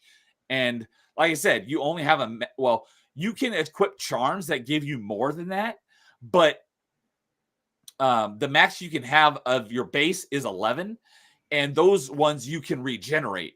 The ones that you can add on to that, because with your charms, you can add up to 20, but you cannot regenerate those in battle. But this guy is so much faster than literally any other boss in the game. He hits twice as hard because every single one of his attacks does 2 damage. So, you've got 11 HP max, so you can only take 5 hits essentially. And because he's so fast, there's so little time you have to be able to regenerate health in the battle, because how it works is that as you hit enemies, you build up a gauge, and then you hold still by holding B for a second or 2, and it'll take some of that gauge and it'll restore one of your HP. And your little gauge in the top is a little circle, and when it's full, that means you can restore 3 points of health. And then if you collected all of the items, you'll have 3 additional ones. So at most, you could restore 6 points of health without... If it was all full, you could restore 6 points of health without doing any more damage. but that takes a few seconds for each one of them. So you have almost no time to heal in this fight either. So you basically have to do it perfectly without taking damage. I was fighting this guy for probably half an hour. The guy who can beat it without getting hit once just tells you to get good. Yeah. I don't know how it would be even possible to do it without taking damage, but I'm sure there are nut jobs out there that have done it. But I was fighting this guy for half an hour, and then all of a sudden he broke out a new attack that I hadn't seen before, which is, I was like, what is this? I'm like, okay, so he must be low on health. That attack he only starts doing when he's like down to like 66% health. I'm like, are you kidding me? So I fought him for like another hour, and then he pulled out another attack I had never seen before. I'm like, when he was down to a third? When he's down to a third, and I'm like, he's got to be really close to death. Even after I got to that point, it still took me like another 2 or 3 hours to beat him. This is the hardest, literally the hardest boss I've ever fought and beat in my entire life. I hate this guy. And the one attack that made it so bad is he does this. It's super easy to dodge, but for some reason, half the time I would dodge it because you can do a dash and you could go through their attacks. Mm-hmm. And not take any damage. But half the time I would dash through it and not take any damage, and half the time I would take damage. If it wasn't for that one thing, I would have beaten him way sooner. So I don't know what the deal was with that, but after literally, I was like, I'm committed to beating it. I think I stayed up till like almost 5 o'clock that morning because I'm like, I'm gonna beat this guy before I go to bed. Sounds like me that one DMC 2 stream. Yeah, so I stayed up super late fighting this guy. I finally beat him, and then I was able to beat the Pantheon. So I beat that last one. The 5th Pantheon, though, however, is every single boss in the game back to back, no breaks. I mean, obviously, there is every couple stages there is I mean, you can pause at any time, but there is a level in between, like every 5 or 6 bosses, where you can kind of just chill and restore your health. But even though there's a bench there, which is what basically the bonfires of Hollow Knight is, you sit on a bench and restore your, refills your. Actually, I don't think it does restore your health, but you can save. Oh, sorry. Benches do restore your health. It does not restore your focus, is what it's called. The gauge you build up that you use to heal. Gotcha. That's called your focus. Your focus is also also gets consumed by doing certain spell attacks that you could gain. I didn't use spell attacks very much. I just use for most of my playthrough, I used my focus for healing, but it also is used to fuel your spell attacks. But your focus does not refill when you sit at a bench. Watch, it turns out that some of these bosses are made easier whenever you use spells. There probably are. But the benches don't restore. They do restore your health. They do not restore your focus. However, there is an upgrade you get late in the game that when you sit on a bench, it will restore your focus as well. But through most of the game, you don't have that. There are benches in these Pantheons, but they do nothing because if you die, you still have to start the whole thing over again. So what's the point of a bench being there? Because there are also hot springs in the game, and they're also in that same room. And hot springs refill your health and your focus. For ambience. But there's a bench there. So you think, oh, if I die, ambience. I can just go back to this point and just play, the rest of the Pantheon. But no, if you die, you have to start the whole thing over again. So the bench there is a complete lie. They're there for the ambience of the room. Yeah. So, but beating those first 4 Pantheons is what's required in order to get the 112% achievement. So there is no, like I said, there's the 5th Pantheon, which is every boss Does it back to include back. those 4 bosses that were added into those other Pantheons? I believe it includes all of those extra bosses as well. I never even gave it a shot. I'm like, I'm not doing that. But I believe it includes those as well. I would give it a couple of shots just to try. There is an achievement for beating the 5th Pantheon, which I don't have. But fortunately, that one is not required to get the 112% achievement. So I would try it like a couple times a week just to see if I could get it. Yeah, you're more dedicated than I am, but way more dedicated. Yeah. So I've got Dynasty Warriors 5 proved that. Well, that was more of a grind, though. True. Something that's more of a grind and not so much skill based. I would be more inclined to do that. Whenever you're going through the game's the story modes on Chaos, that was a bit more skill based. Yeah. So But yeah, so I've got 56 out of 63, and I got 720 out of 1,000 in the gamer score. I may get a couple more of these eventually for beating it under 5, maybe, but 10 hours, we'll see. Maybe the 100% in under 20 hours, we'll see about that. But if I do, it won't be for a long time because I have a crap load of other Metroidvanias to play now. So, but I beat it. The retro achievements. And retro achievements too. So I'm talking about the Metroidvanias on retro achievements. Yeah, I've got a bunch of those too. So, but I finally beat it. I got 112% in Hollow Knight, so I know the game quite well, and it comes nowhere near as good as Ori in my book. It's still people are like, oh no, Hollow Knight's best. No, Ori does everything Ori, Hollow Knight does. Ori does way better. So, wait, Ori has combat, or Will of the Wisp does. The first one it does, but I think it would have been better off without having combat at all. But Will of the Wisp is great, and the combat is. It does take a lot of pages out of the Hollow Knight playbook for their combat, but they do it better in my opinion. So, all right. So I want to. That's when I will go into the most on the remaining games I have left here to talk about. Another one that I had started a long time ago, and I was like, I'm going to go through it and play through it and get all the achievements. So, for my dive, recovering my dive, Layers of Fear. I only played this because it has a short completion time of like 10 to 15 hours, and I had it free through Games with Gold. And it did not actually have the survival horror genre tag. It said adventure. So I'm like, all right, it must not be that scary. It's not really that scary. It's more suspenseful. It's not really scary at all. So I played through that, and there was a DLC as well. I actually enjoyed the DLC probably better than the base game, but it's a walking sim with a couple of scares, and you have to do 3 playthroughs. And each like the second Hellblade game. I have not played it yet, but I will be playing it soon. But you do have to do 3 playthroughs for 3 separate endings, but each playthrough, if you know what you're doing, you can do in like an hour or 2. So.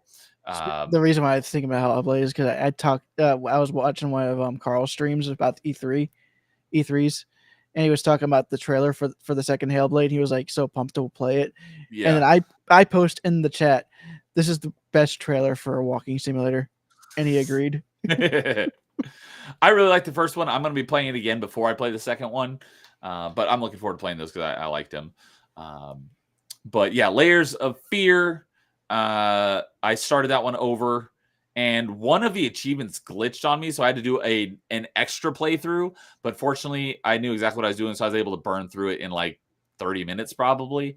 But I probably had to do like 4 or 5 playthroughs in order to get all the achievements. But unfortunately, if you know what you're doing, it's a pretty short game, and it's really not that scary. It's just suspenseful. So Layers of Fear, got that knocked out, got 100% of the achievements. And the other biggest game that I had on my backlog that had a lot of achievements that I hadn't played was the Crash Insane trilogy. I'd never played the Crash games back in the day. I always wanted to, but I never did because I didn't have a PlayStation. So I finally went back and played. This is another one where I had been piecemealing it, where I'd gotten a few achievements here and there for various contests. I went back and I started it over, and I played through Crash 1, 2, and 3. I have beaten all 3 of them now, but I only have... let's see here. I have 58 out of the 77 achievements, so I've got like 75%. There are a lot of difficult achievements for basically kind of like Donkey Kong Country. There's a lot of achievements for getting like all of the secrets in every level. I was like, I'm on a time crunch. I'm not doing that right now. I'll go back to it. I do plan to master it eventually and get all the achievements, but it'll probably those be platinum a long relics time. are really a pain. Exactly. Those platinum relics are going to be a pain. So I'll give it a shot, working on getting the completion eventually, but it'll be a long time. But although I've heard that all 3 games are easier than the 4th game.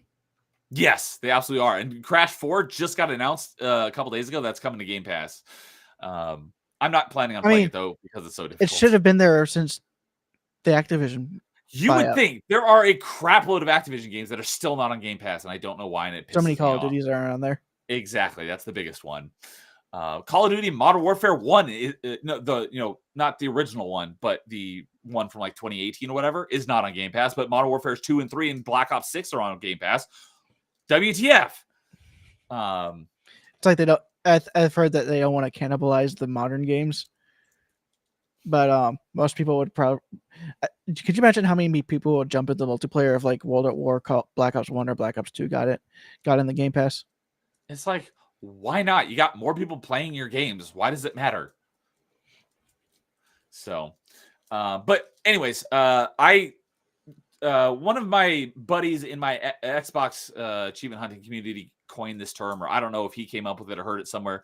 But I have lovingly adopted the term as well, called a Garbovian completion. I don't know where that came from, but that means I got everything in the game I was trying to get now, and I'll come back for the rest later. So that's where we're at with Crash, where I got a lot of the secrets. There are an achievement for each one of them for basically finding half and finding all of the secrets. And I think I got the achievement in each one of them for finding half of the secrets. I'll go back and get the one for finding all of them eventually. 89% of the achievements. So I got a good chunk of them. Oh, sorry. I'm looking at Hollow Knight right now. Let me look at Crash. I forgot that I didn't have Crash pulled up. I'm looking at Hollow Knight. 75% on the dot of the achievements. So, yeah, there's a lot of achievements in there for doing specific things on certain levels and stuff. I got all those achievements. Yeah, basically everything I have left is the gems. Earn 21 gems, earn 26 gems, earn 10 relics, earn 10 relics, earn 42 gems, earn 42 gems, in Crash 1, 2, or 3 relics, across all of them. So, yeah, I've got everything I'm going to get in that for the moment. So, and then lastly, I do have to confess a little bit of a gaming sin. I do now have all of the achievements in Grounded.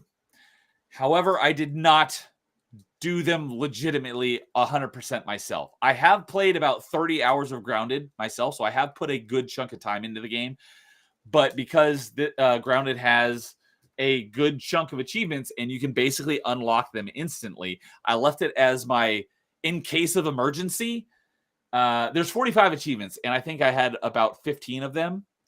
And because I was getting so low on time, I was like, I'm going to do it. So what you can do is if you know someone who has these specific saves, they can share them with you. You have to be friends on Xbox and they can share them with you. And then you can go into each of these saves and you go and hit a button and basically all the achievements unlock. So I did do that for the remaining 30 Sounds or so. like Minecraft. Yeah, very similar to the Minecraft achievements. So, but I felt, because I did want to play through it in its entirety unspoiled, like I did with Subnautica, because I love Subnautica. But I did give it its due. I put about 30 hours into the game, so I've got a good feel for the game. I liked it. I didn't love it. But I was like, if I get low on time to play other games legitimately, I'll break the glass and I'll bust this out and use Grounded to complete my dive. And so I did that in order to get about 30 or so achievements because I was running low on time. And then after I did it, I think I had 6 or 7 achievements left. And those 6 or 7 achievements I did on stream on my last open mic, the State of the Nerd. At the last hour or two of that was me getting those last 7 achievements I needed to recover my dive. So, did you have any other games that you wanted to talk about? The only game I'm going to talk about is like one more game, and it's kind of like I just started it, and it's going to be what I'm going to be working on in the near future. Okay, go ahead and touch on that, and then I'll get into the last thing I want to talk about is my dive. Gotcha. So this is the last game, and it's a relapse to the game that I first talked about, and it's actually Dynasty Warriors 2, which is the first game in this series that's like this. Oh, that's right. Because I was surprised Dynasty that you Warriors hadn't 1 is a played it. PS1 game that's a Soul Calibur clone. Yeah, it's very different in how it plays. And if I remember correctly, this is like a launch title for the PS2. And it definitely feels like a tech demo for Dynasty Warriors 3. Dynasty Warriors 2 does? Yes. Because I was surprised you hadn't already played Dynasty Warriors 2. Well, it's because it just got the achievement set. And I've never played it before. Just came out. Okay. I never played it before because I started with 3. Okay. And yeah, so Dynasty Warriors 5 had 341 achievements. Dynasty Warriors 2 only has 41 achievements, 300 less achievements, so a lot easier, I would say. I mean, there's still going to be a bit of grinding, but it's not going to be nearly as grindy because the only thing you can improve is your stats. You don't even get new weapons, and you don't even get increased moveset like you do in the other games. Because in the other games, your starting weapon gives you a 4 string with your square button, and of course all the triangle charge attacks that are attached to those. Well, each time you upgrade to a new weapon, it would give you like an extra square string.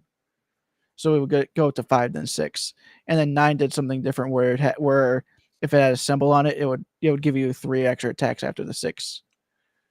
Okay.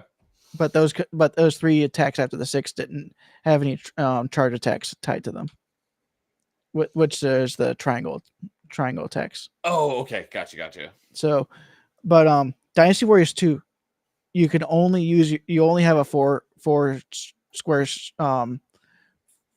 string, which is your normal attack, and this is the same for the characters that are in this game that have the same weapon as they do in 3.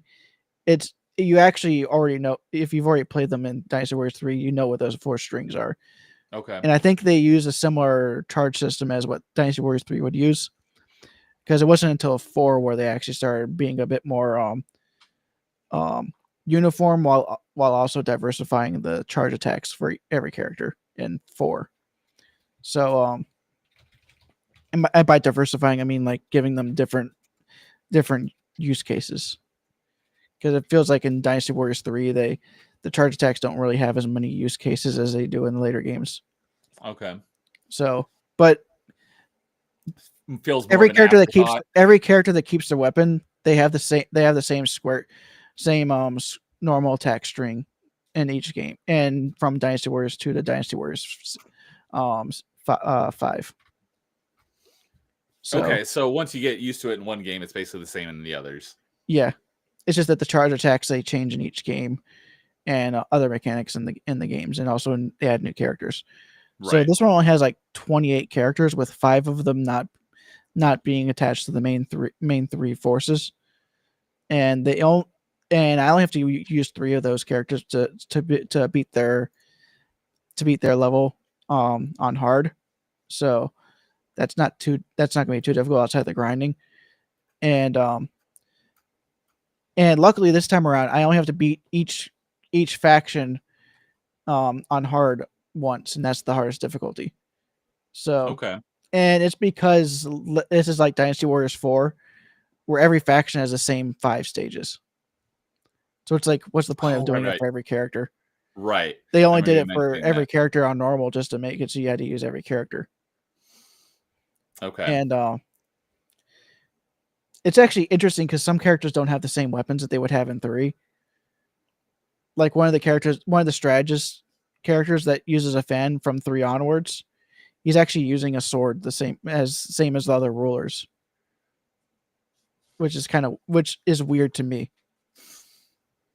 It's like, wait, he's using a sword? He's never used a sword until you could actually choose which weapons you're using in 7.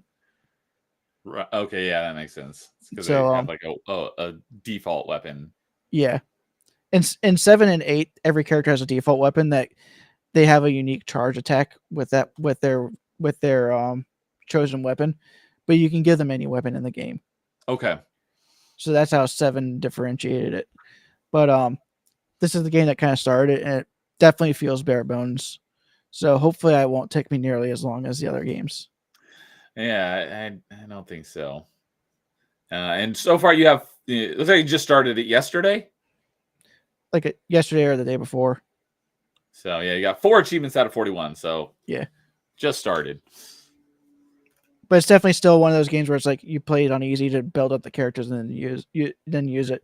But something I've learned after the first playthrough is play as a character from each faction, so you can unlock one level that has like a ton of officers to be able to defeat, so you can get a ton of upgrades in one level.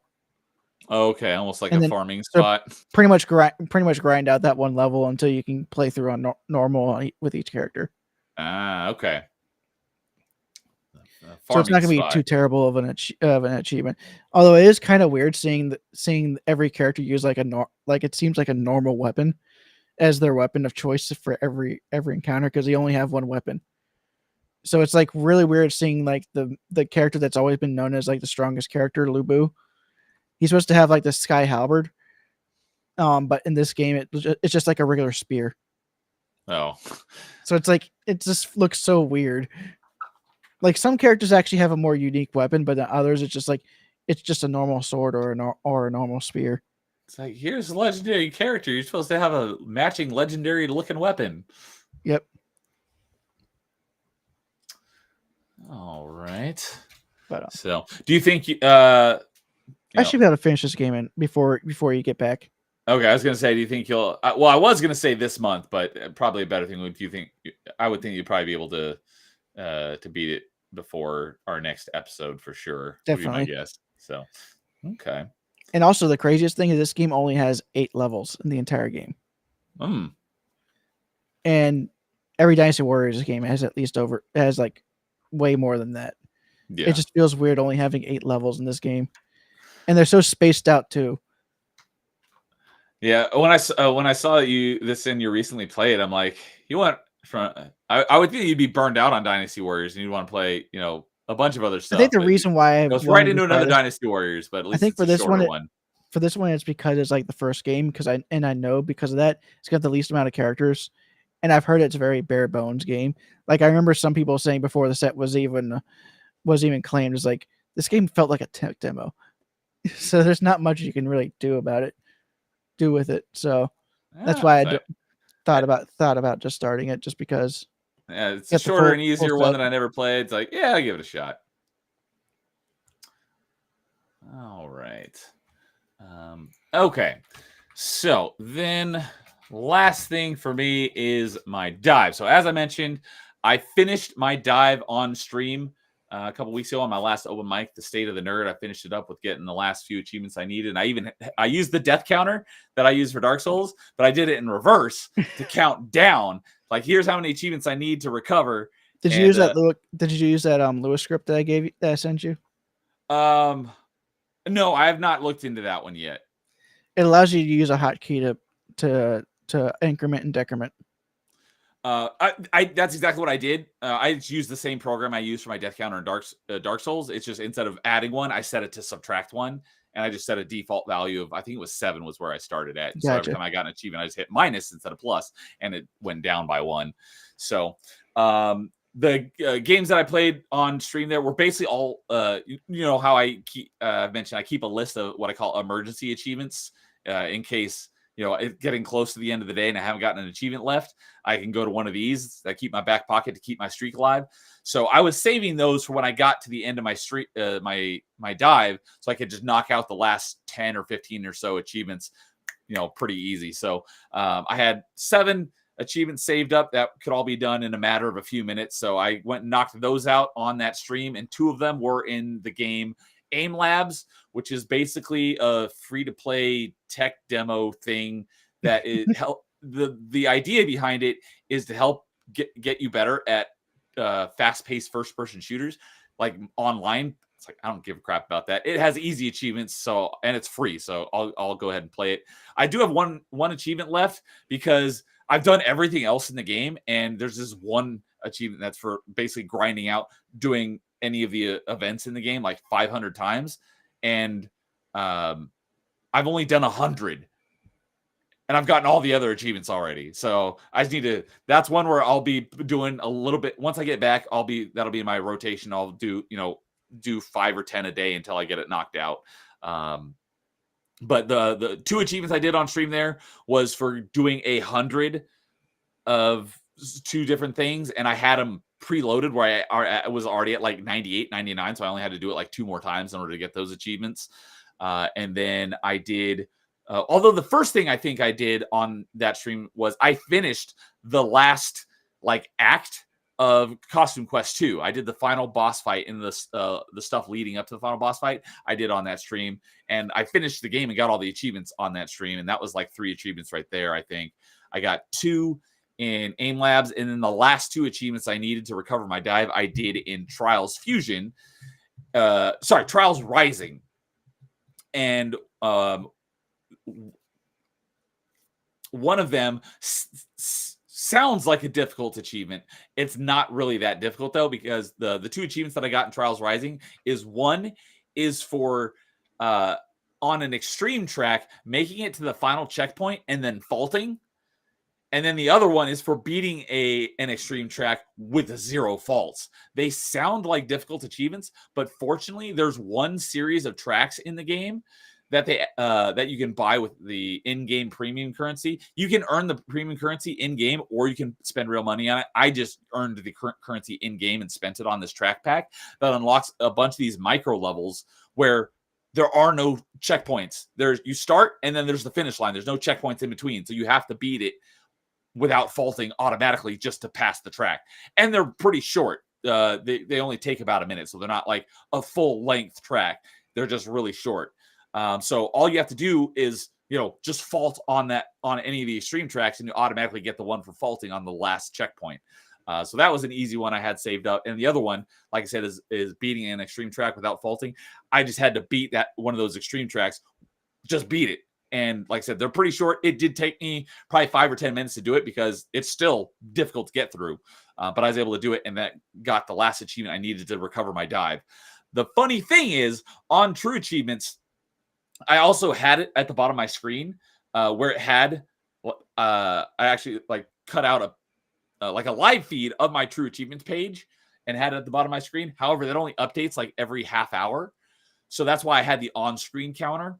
But anyways, that part of, because there's 2 places to see your bean dive. There's that on your front page, which is what I was showing. And after I got that achievement, I told it to scan, and it said recovery complete. However, you can click on the little green arrow in the top right, and it'll go into a lot more detail on your dive. And it still said in recovery. I'm like, what do you mean in recovery? I just recovered it, and it says it's recovered on this other page. And what I think it was 2 or 3 years ago, there was a glitch on True Achievements where everybody's completion percentage skyrocketed. And when this happened, I went back because I posted in one of my Discords about it, and I went and I searched for my post about it. Fortunately, it was still there, and it was January of 2023 this happened. And I said in my comment, I still have 1,600 achievements left needed to recover my dive. Because when this glitch happened on True Achievements, it said, you've recovered your dive.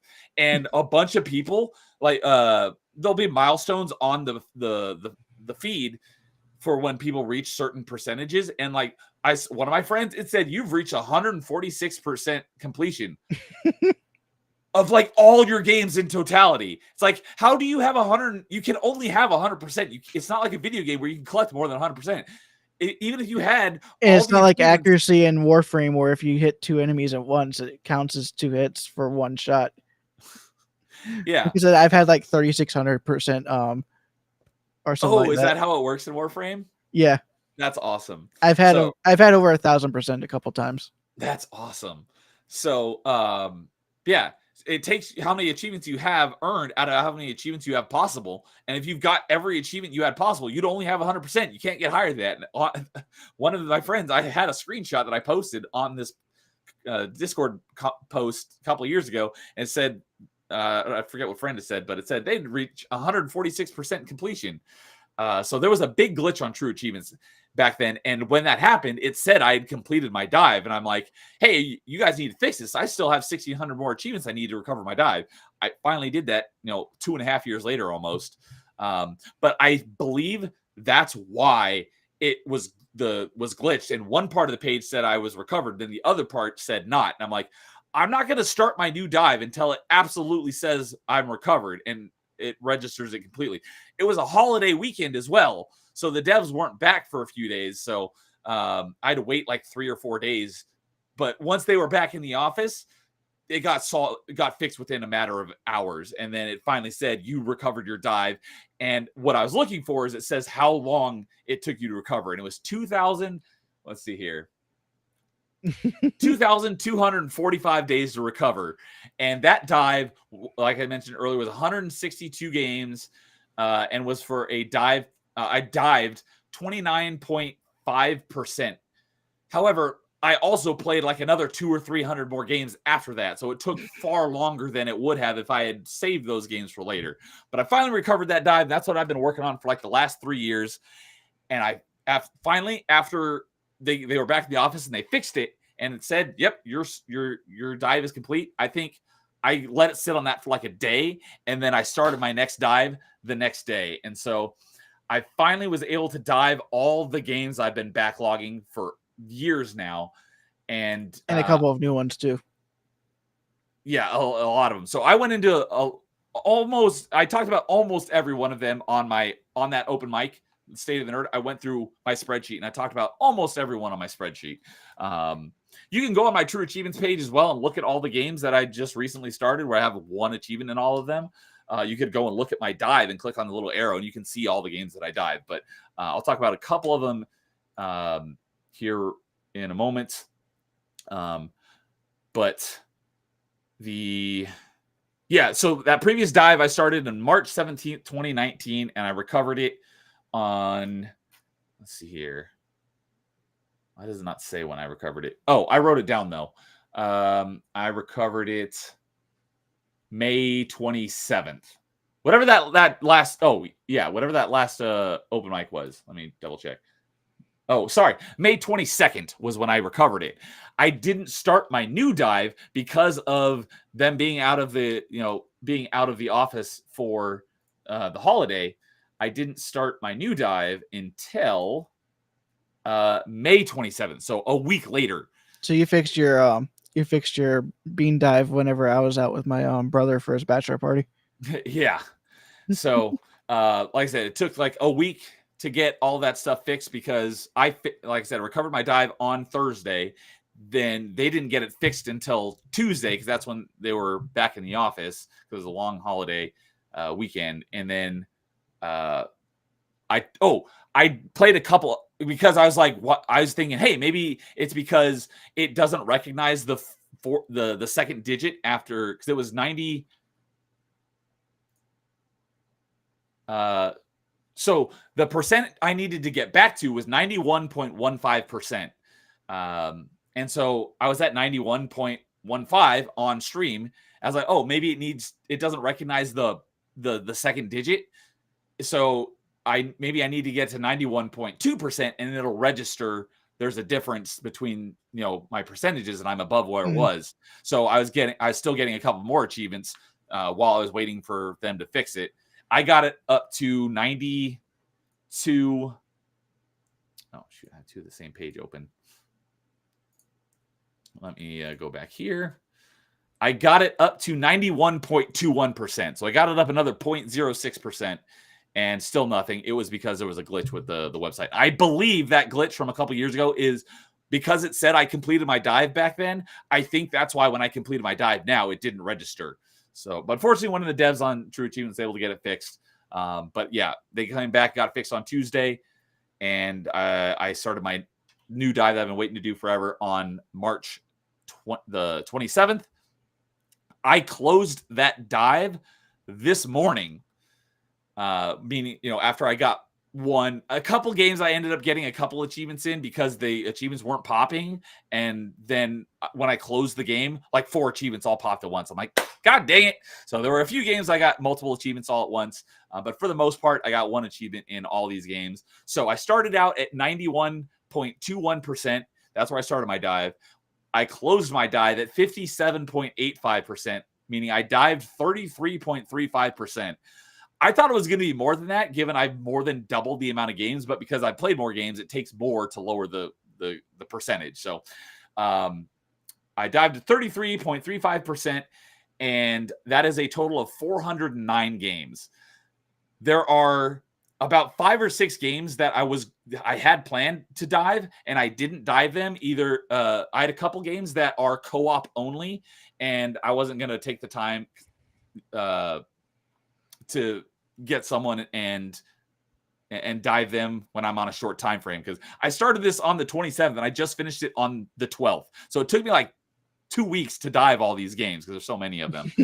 And I was like, I'm not going to bother someone. You could have always asked me just real quick. So I do plan to still play these games, but one of them is It Takes Two. I was planning on diving that one. Carl. Yeah, but I was like, I'm not going to take the time to do it. I'm going to play it, but I'm not going to bother diving it right now just because I'm running low on time. I'm not going to try to find someone. There was another game called We Were Here 2, and that's another one where it's a co-op based game. You have to have another player. I was like, I'm not going to bother with that. There was one game that the achievements, I tried literally everything I could, and the achievements just would not pop.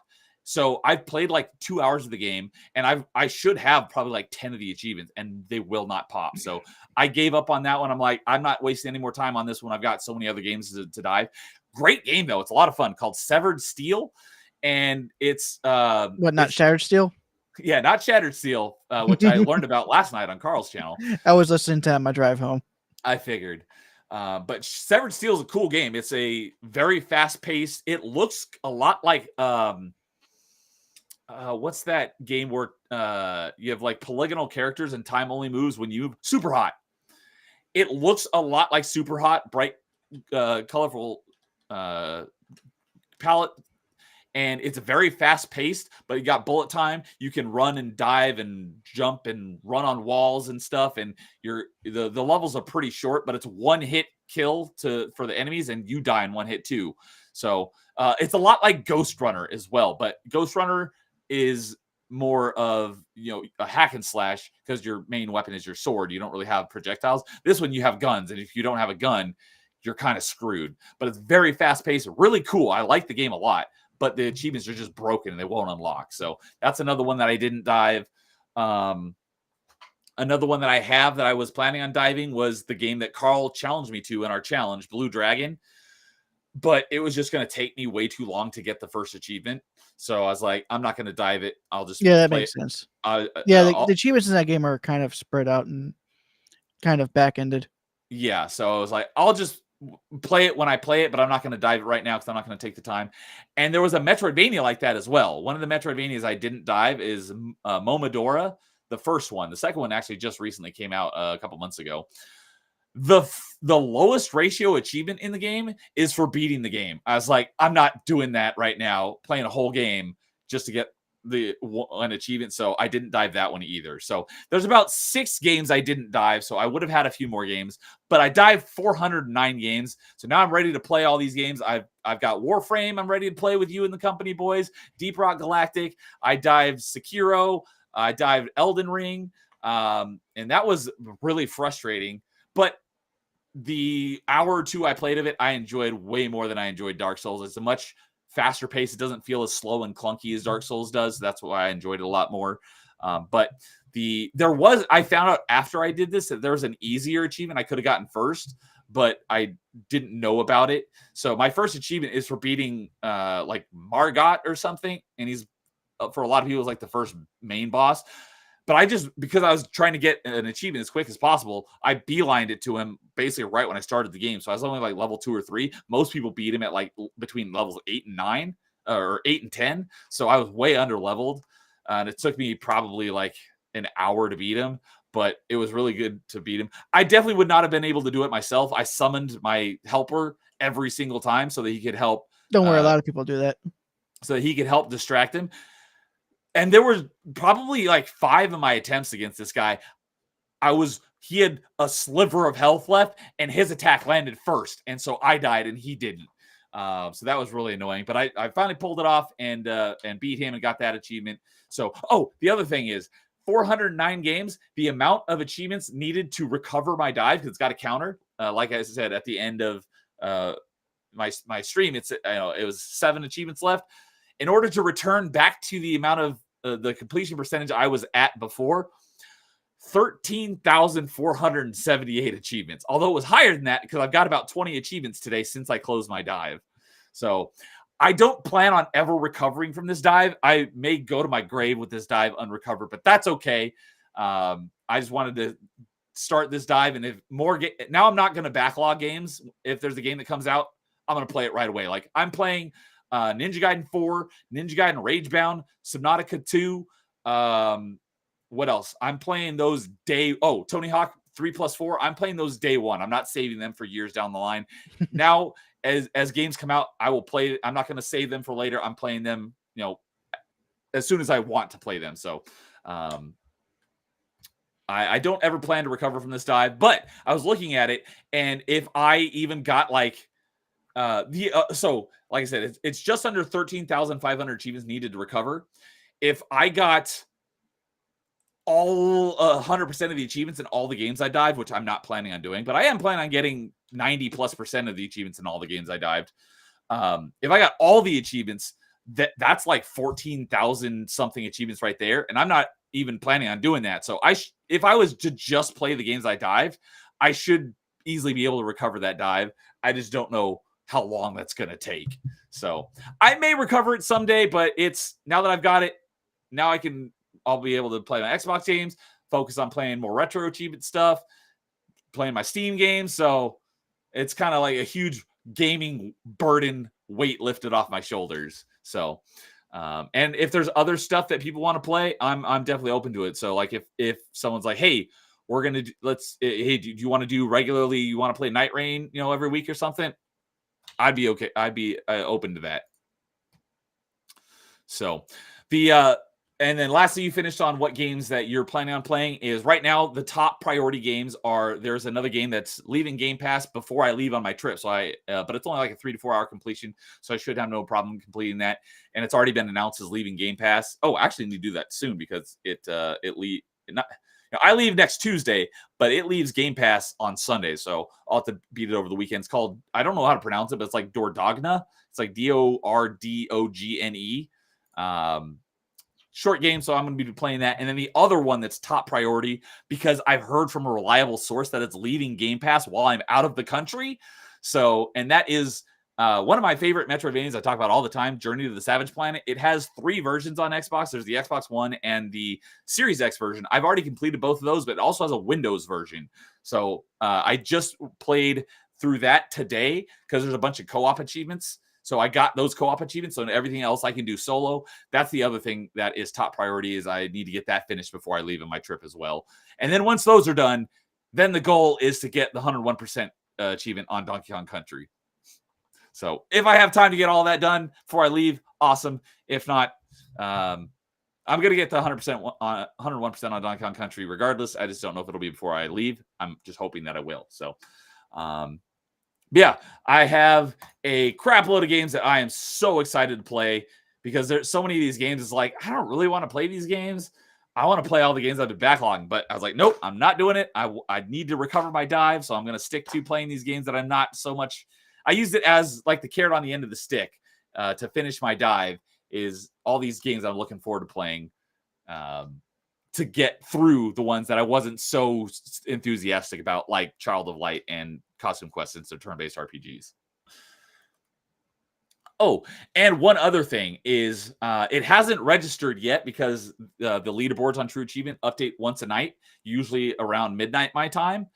Is once they update, I should be the #1 person in the world on True Achievements for Metroidvania games played, meaning you have at least one achievement in them. And I'm already like, for the True Achievement score, which is the one that most people care about, I'm already 26th in the world, and I'm like number 13 in completed, meaning I have all the achievements, so I'm already up there. But now I went from I think I was in 170th place on played, because I just had so many that I had backlogged I hadn't played yet. Before I started my dive, I only had 5 Metroidvanias that I had played that I did not have all the achievements in, and I had played like almost 70 of them. And of the 5 that I didn't have all the achievements, only one of them I hadn't actually played through. The other 4 I had already beaten. I just didn't have some of the hardest achievements. So, but once it updates that, I should be #1 in played Metroidvanias. I went from 170th place to #1 after getting an achievement in all these Metroidvanias I've been backlogging. Because, like I said, I was at like 160, or I was at like 66, I think is what I was at. I'm now at 170, and my buddy, who's also at the top of the leaderboard for the score, is also at the top of the leaderboard for most games played, and he's got 166 played. So I'm 4 ahead of him on games played, and there's still like 20 or 30 Metroidvanias that are on my wish list that I'm going to pick up once they go on sale. But I have a long way to go on the score side of things to catch up to him, because he's got like 350,000 score in Metroidvanias, and I'm only at like 140. So I've got a long way to go, but I do have a goal to someday to overtake him and be number just in one. Metroidvanias, you have more than half of my gamer score. So my goal is to be number one at least. If only I didn't play so many Warriors games. Yeah, so at least for one day, I want to be number one on the score leaderboard as well. So it'll be a long time till I get to that, but I've got a lot of Metroidvanias now that I can play and hopefully catch up to my buddy Jay Huns. But I will be, as of tonight, I will be number one on played. I just have a lot to go to get up there on the score. But yeah, so let's see here. Anything else I want to cover on my dive? Well, there is one thing I could talk about with your dive, because okay. Yeah, that's about everything I want to talk about on my dive. Because you did talk about Elden Ring. Yes. And you said that you fought Margit, right? The fellow Margit. Yes. Well, part of this boss is also to teach you that sometimes you can just go away and do other things instead of just keep beating your head against the wall when it comes to a boss. Yes, I do know that. One thing you could go grind out more levels. Exactly. 2, there is a shop that you can unlock in one of the caves that has an item that you can buy, that if you use that item in the fight, you can use it to stun the boss twice. Oh, that would have been nice. Yeah, I did not know about that. I considered going and grinding some more, but I'm like, I've gotten this close to beating him a couple times. Like, I'm gonna do it without doing anything. I think I'm one of the. I think I did, in my playthrough I also didn't use it either, but that's because I'm just that type of person. If I had known about it, I absolutely would have done that. I just didn't know about it. So, but like I said, it's like one of those tutorials that's like through gameplay. Like you can go do other things. It's an open world. And Elden Ring is my second favorite Souls like. Behind Dark Souls 1? Yeah. Okay. And Dark Souls 1, it's mainly because of the way that world is structured. Yeah, that makes sense. I just like the way it feels like a Metroidvania. But Elden Ring is definitely my favorite open world game of all time. Oh, okay, nice. And just because of the way the Dark Souls gameplay works, it actually encourages you to want to go look around. Because you want to get stronger and get your better stats for your character, and also you want to get items and upgrade materials to upgrade your current equipment. Yeah. So it just lends itself to the open world style better than most games. Very well. So no one has yet taken me up on my offer. The offer is still on the table. If anyone gifts me on Xbox, Dark Souls 2 or 3, we will continue Dude Souls. No one's taking me up on that, but the main reason why I haven't done it is because I can't gift you the real version of Dark Souls 2, and that's the 360 version, because they took away the 360 store. Yeah. Well, you can't gift 360 games digitally, regardless. I'm pretty sure you could if it were Xbox One backwards compatible. They can't. No, you can do it on Xbox One games. I've tried to gift 360 games, and it doesn't let you. It doesn't. Well, Dark Souls 3 is an Xbox One game anyway, so that one doesn't count. Yeah, and so is Dark Souls 2 as well. Yeah, if you go to a 360 game on the Xbox store, the gift option isn't there. I've tried. So, but since no one's taking me up on that offer, maybe what we'll do is maybe we can continue Dude Souls, but with Elden Ring. Yeah, we could, because I could always play it on PS4 or PS5. Yeah. So, but yeah. So let's see here. I got tons of games I'm looking forward to playing. Some of the standouts is one that just released today, and it was perfect timing. Is the Warhammer Space Marine 1 remaster? Because I bought it I was gonna get the 360 version, but it's pricey. So I bought it on Steam when it went on sale for a couple bucks. But then they're like, "Hey, we're remastering it, and it's coming to Game Pass for free, and it's a better version." So heck yeah, I'll play. I dived that one. Looking forward to playing that. Prince of Persia Lost Crown, Metroidvania. I'm very much looking forward to playing. Let's see here. The very similar to that, it didn't do very well and it got a lot of flack, but the Tales of Kinzera Zhao game, it's very similar to that, and I think I'm really going to enjoy that one as well. Shoot, I should have made a list of the games that, like, the top games that I'm super excited to play. One thing that's nice is that will be very useful in helping keep my achievement streak alive while I'm on my trip is I've got a bunch of games that have Xbox achievements that I can play on my phone, like the Microsoft, like Solitaire and Mojang or Mojang, however you pronounce it. I've got Mahjong. Mojang. I pronounce it Mahjong. Okay. I have no idea how to play it yet, but now I've got it and I can get achievements in it. I've got the Switch version of Ori has Xbox achievements, so I've got that. And I've got a couple versions of Minecraft on iOS and Android that it probably runs better on Switch too, though. So talking about Ori.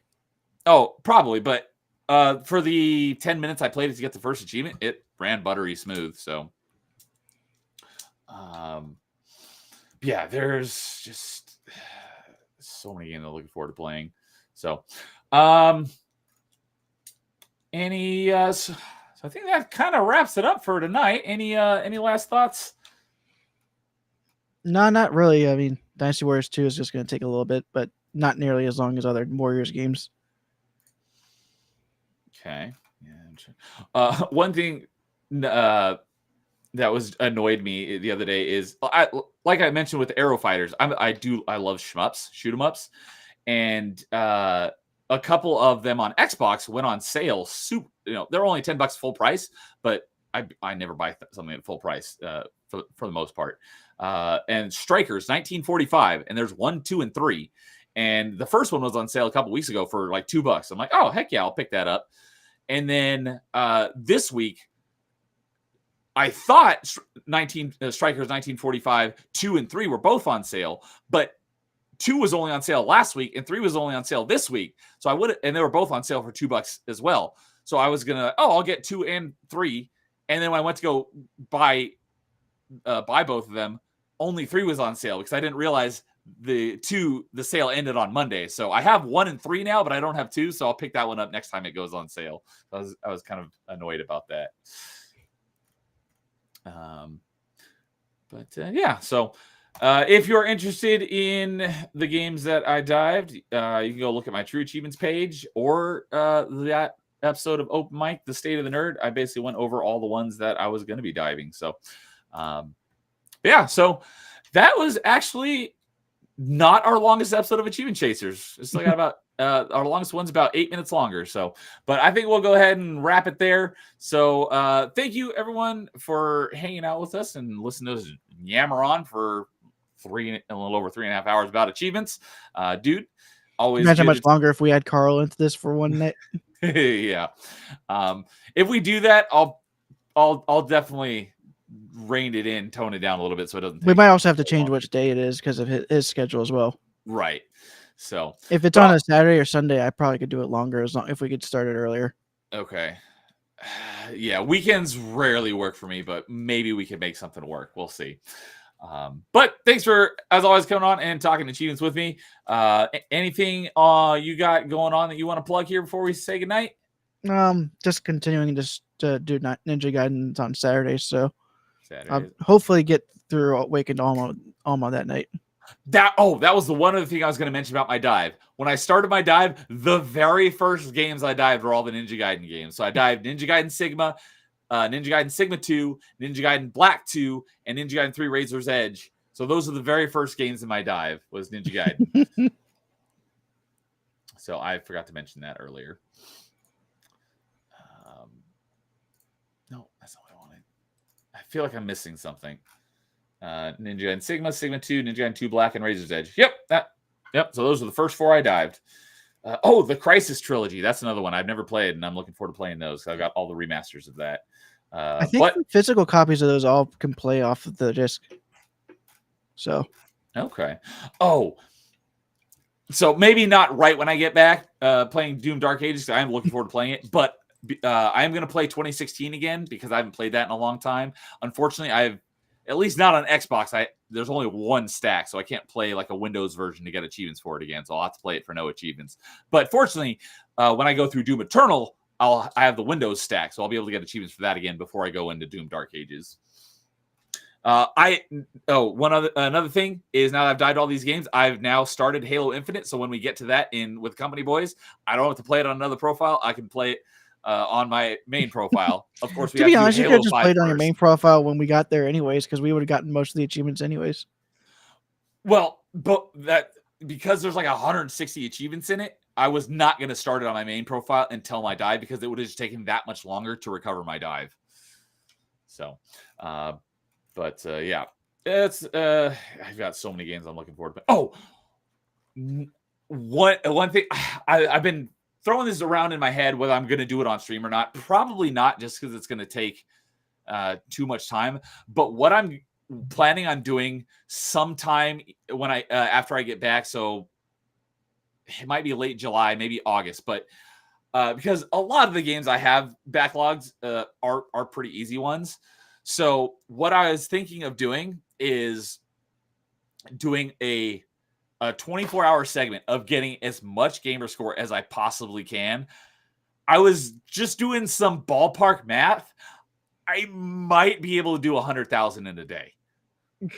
So you should stream that. That's the thing, is that it would be fun to stream, but it would take longer to do all that stuff because not all of it is in the same spot. So some of it's like on Xbox 360 and I don't have a way to stream that. Some of it's on my Switch. Some of it's on my iPad or my phone. I can't stream all of it. So I may or may not, but I want to do a day, like I'm going to set aside like 24 hours. I'm going to play like straight and just try to get as much gamer score as possible. I think I might be able to do 100 grand. Would that be a record? For me, absolutely. My best day ever, I think, was 17,000. But would it be, best ever? No, people have done way more than that in a single day for sure. Way too many easy games. There are so many games now that are like 5 minutes for 5,000 gamer score. I have a couple of them, but for the most part, I stopped buying those because not only it's like, what's the point? But I was not only was I trying to recover my die, but I was also trying to get my ratio up with playing more difficult stuff, and games like that tank my ratio. I think I only have 3 games like that. They're all called My Name is Mayo over on PlayStation. You literally just click a mayo jar. Yes, you've told me about those before.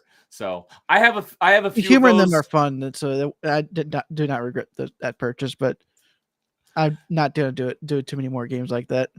Yeah, I was like a couple of years ago.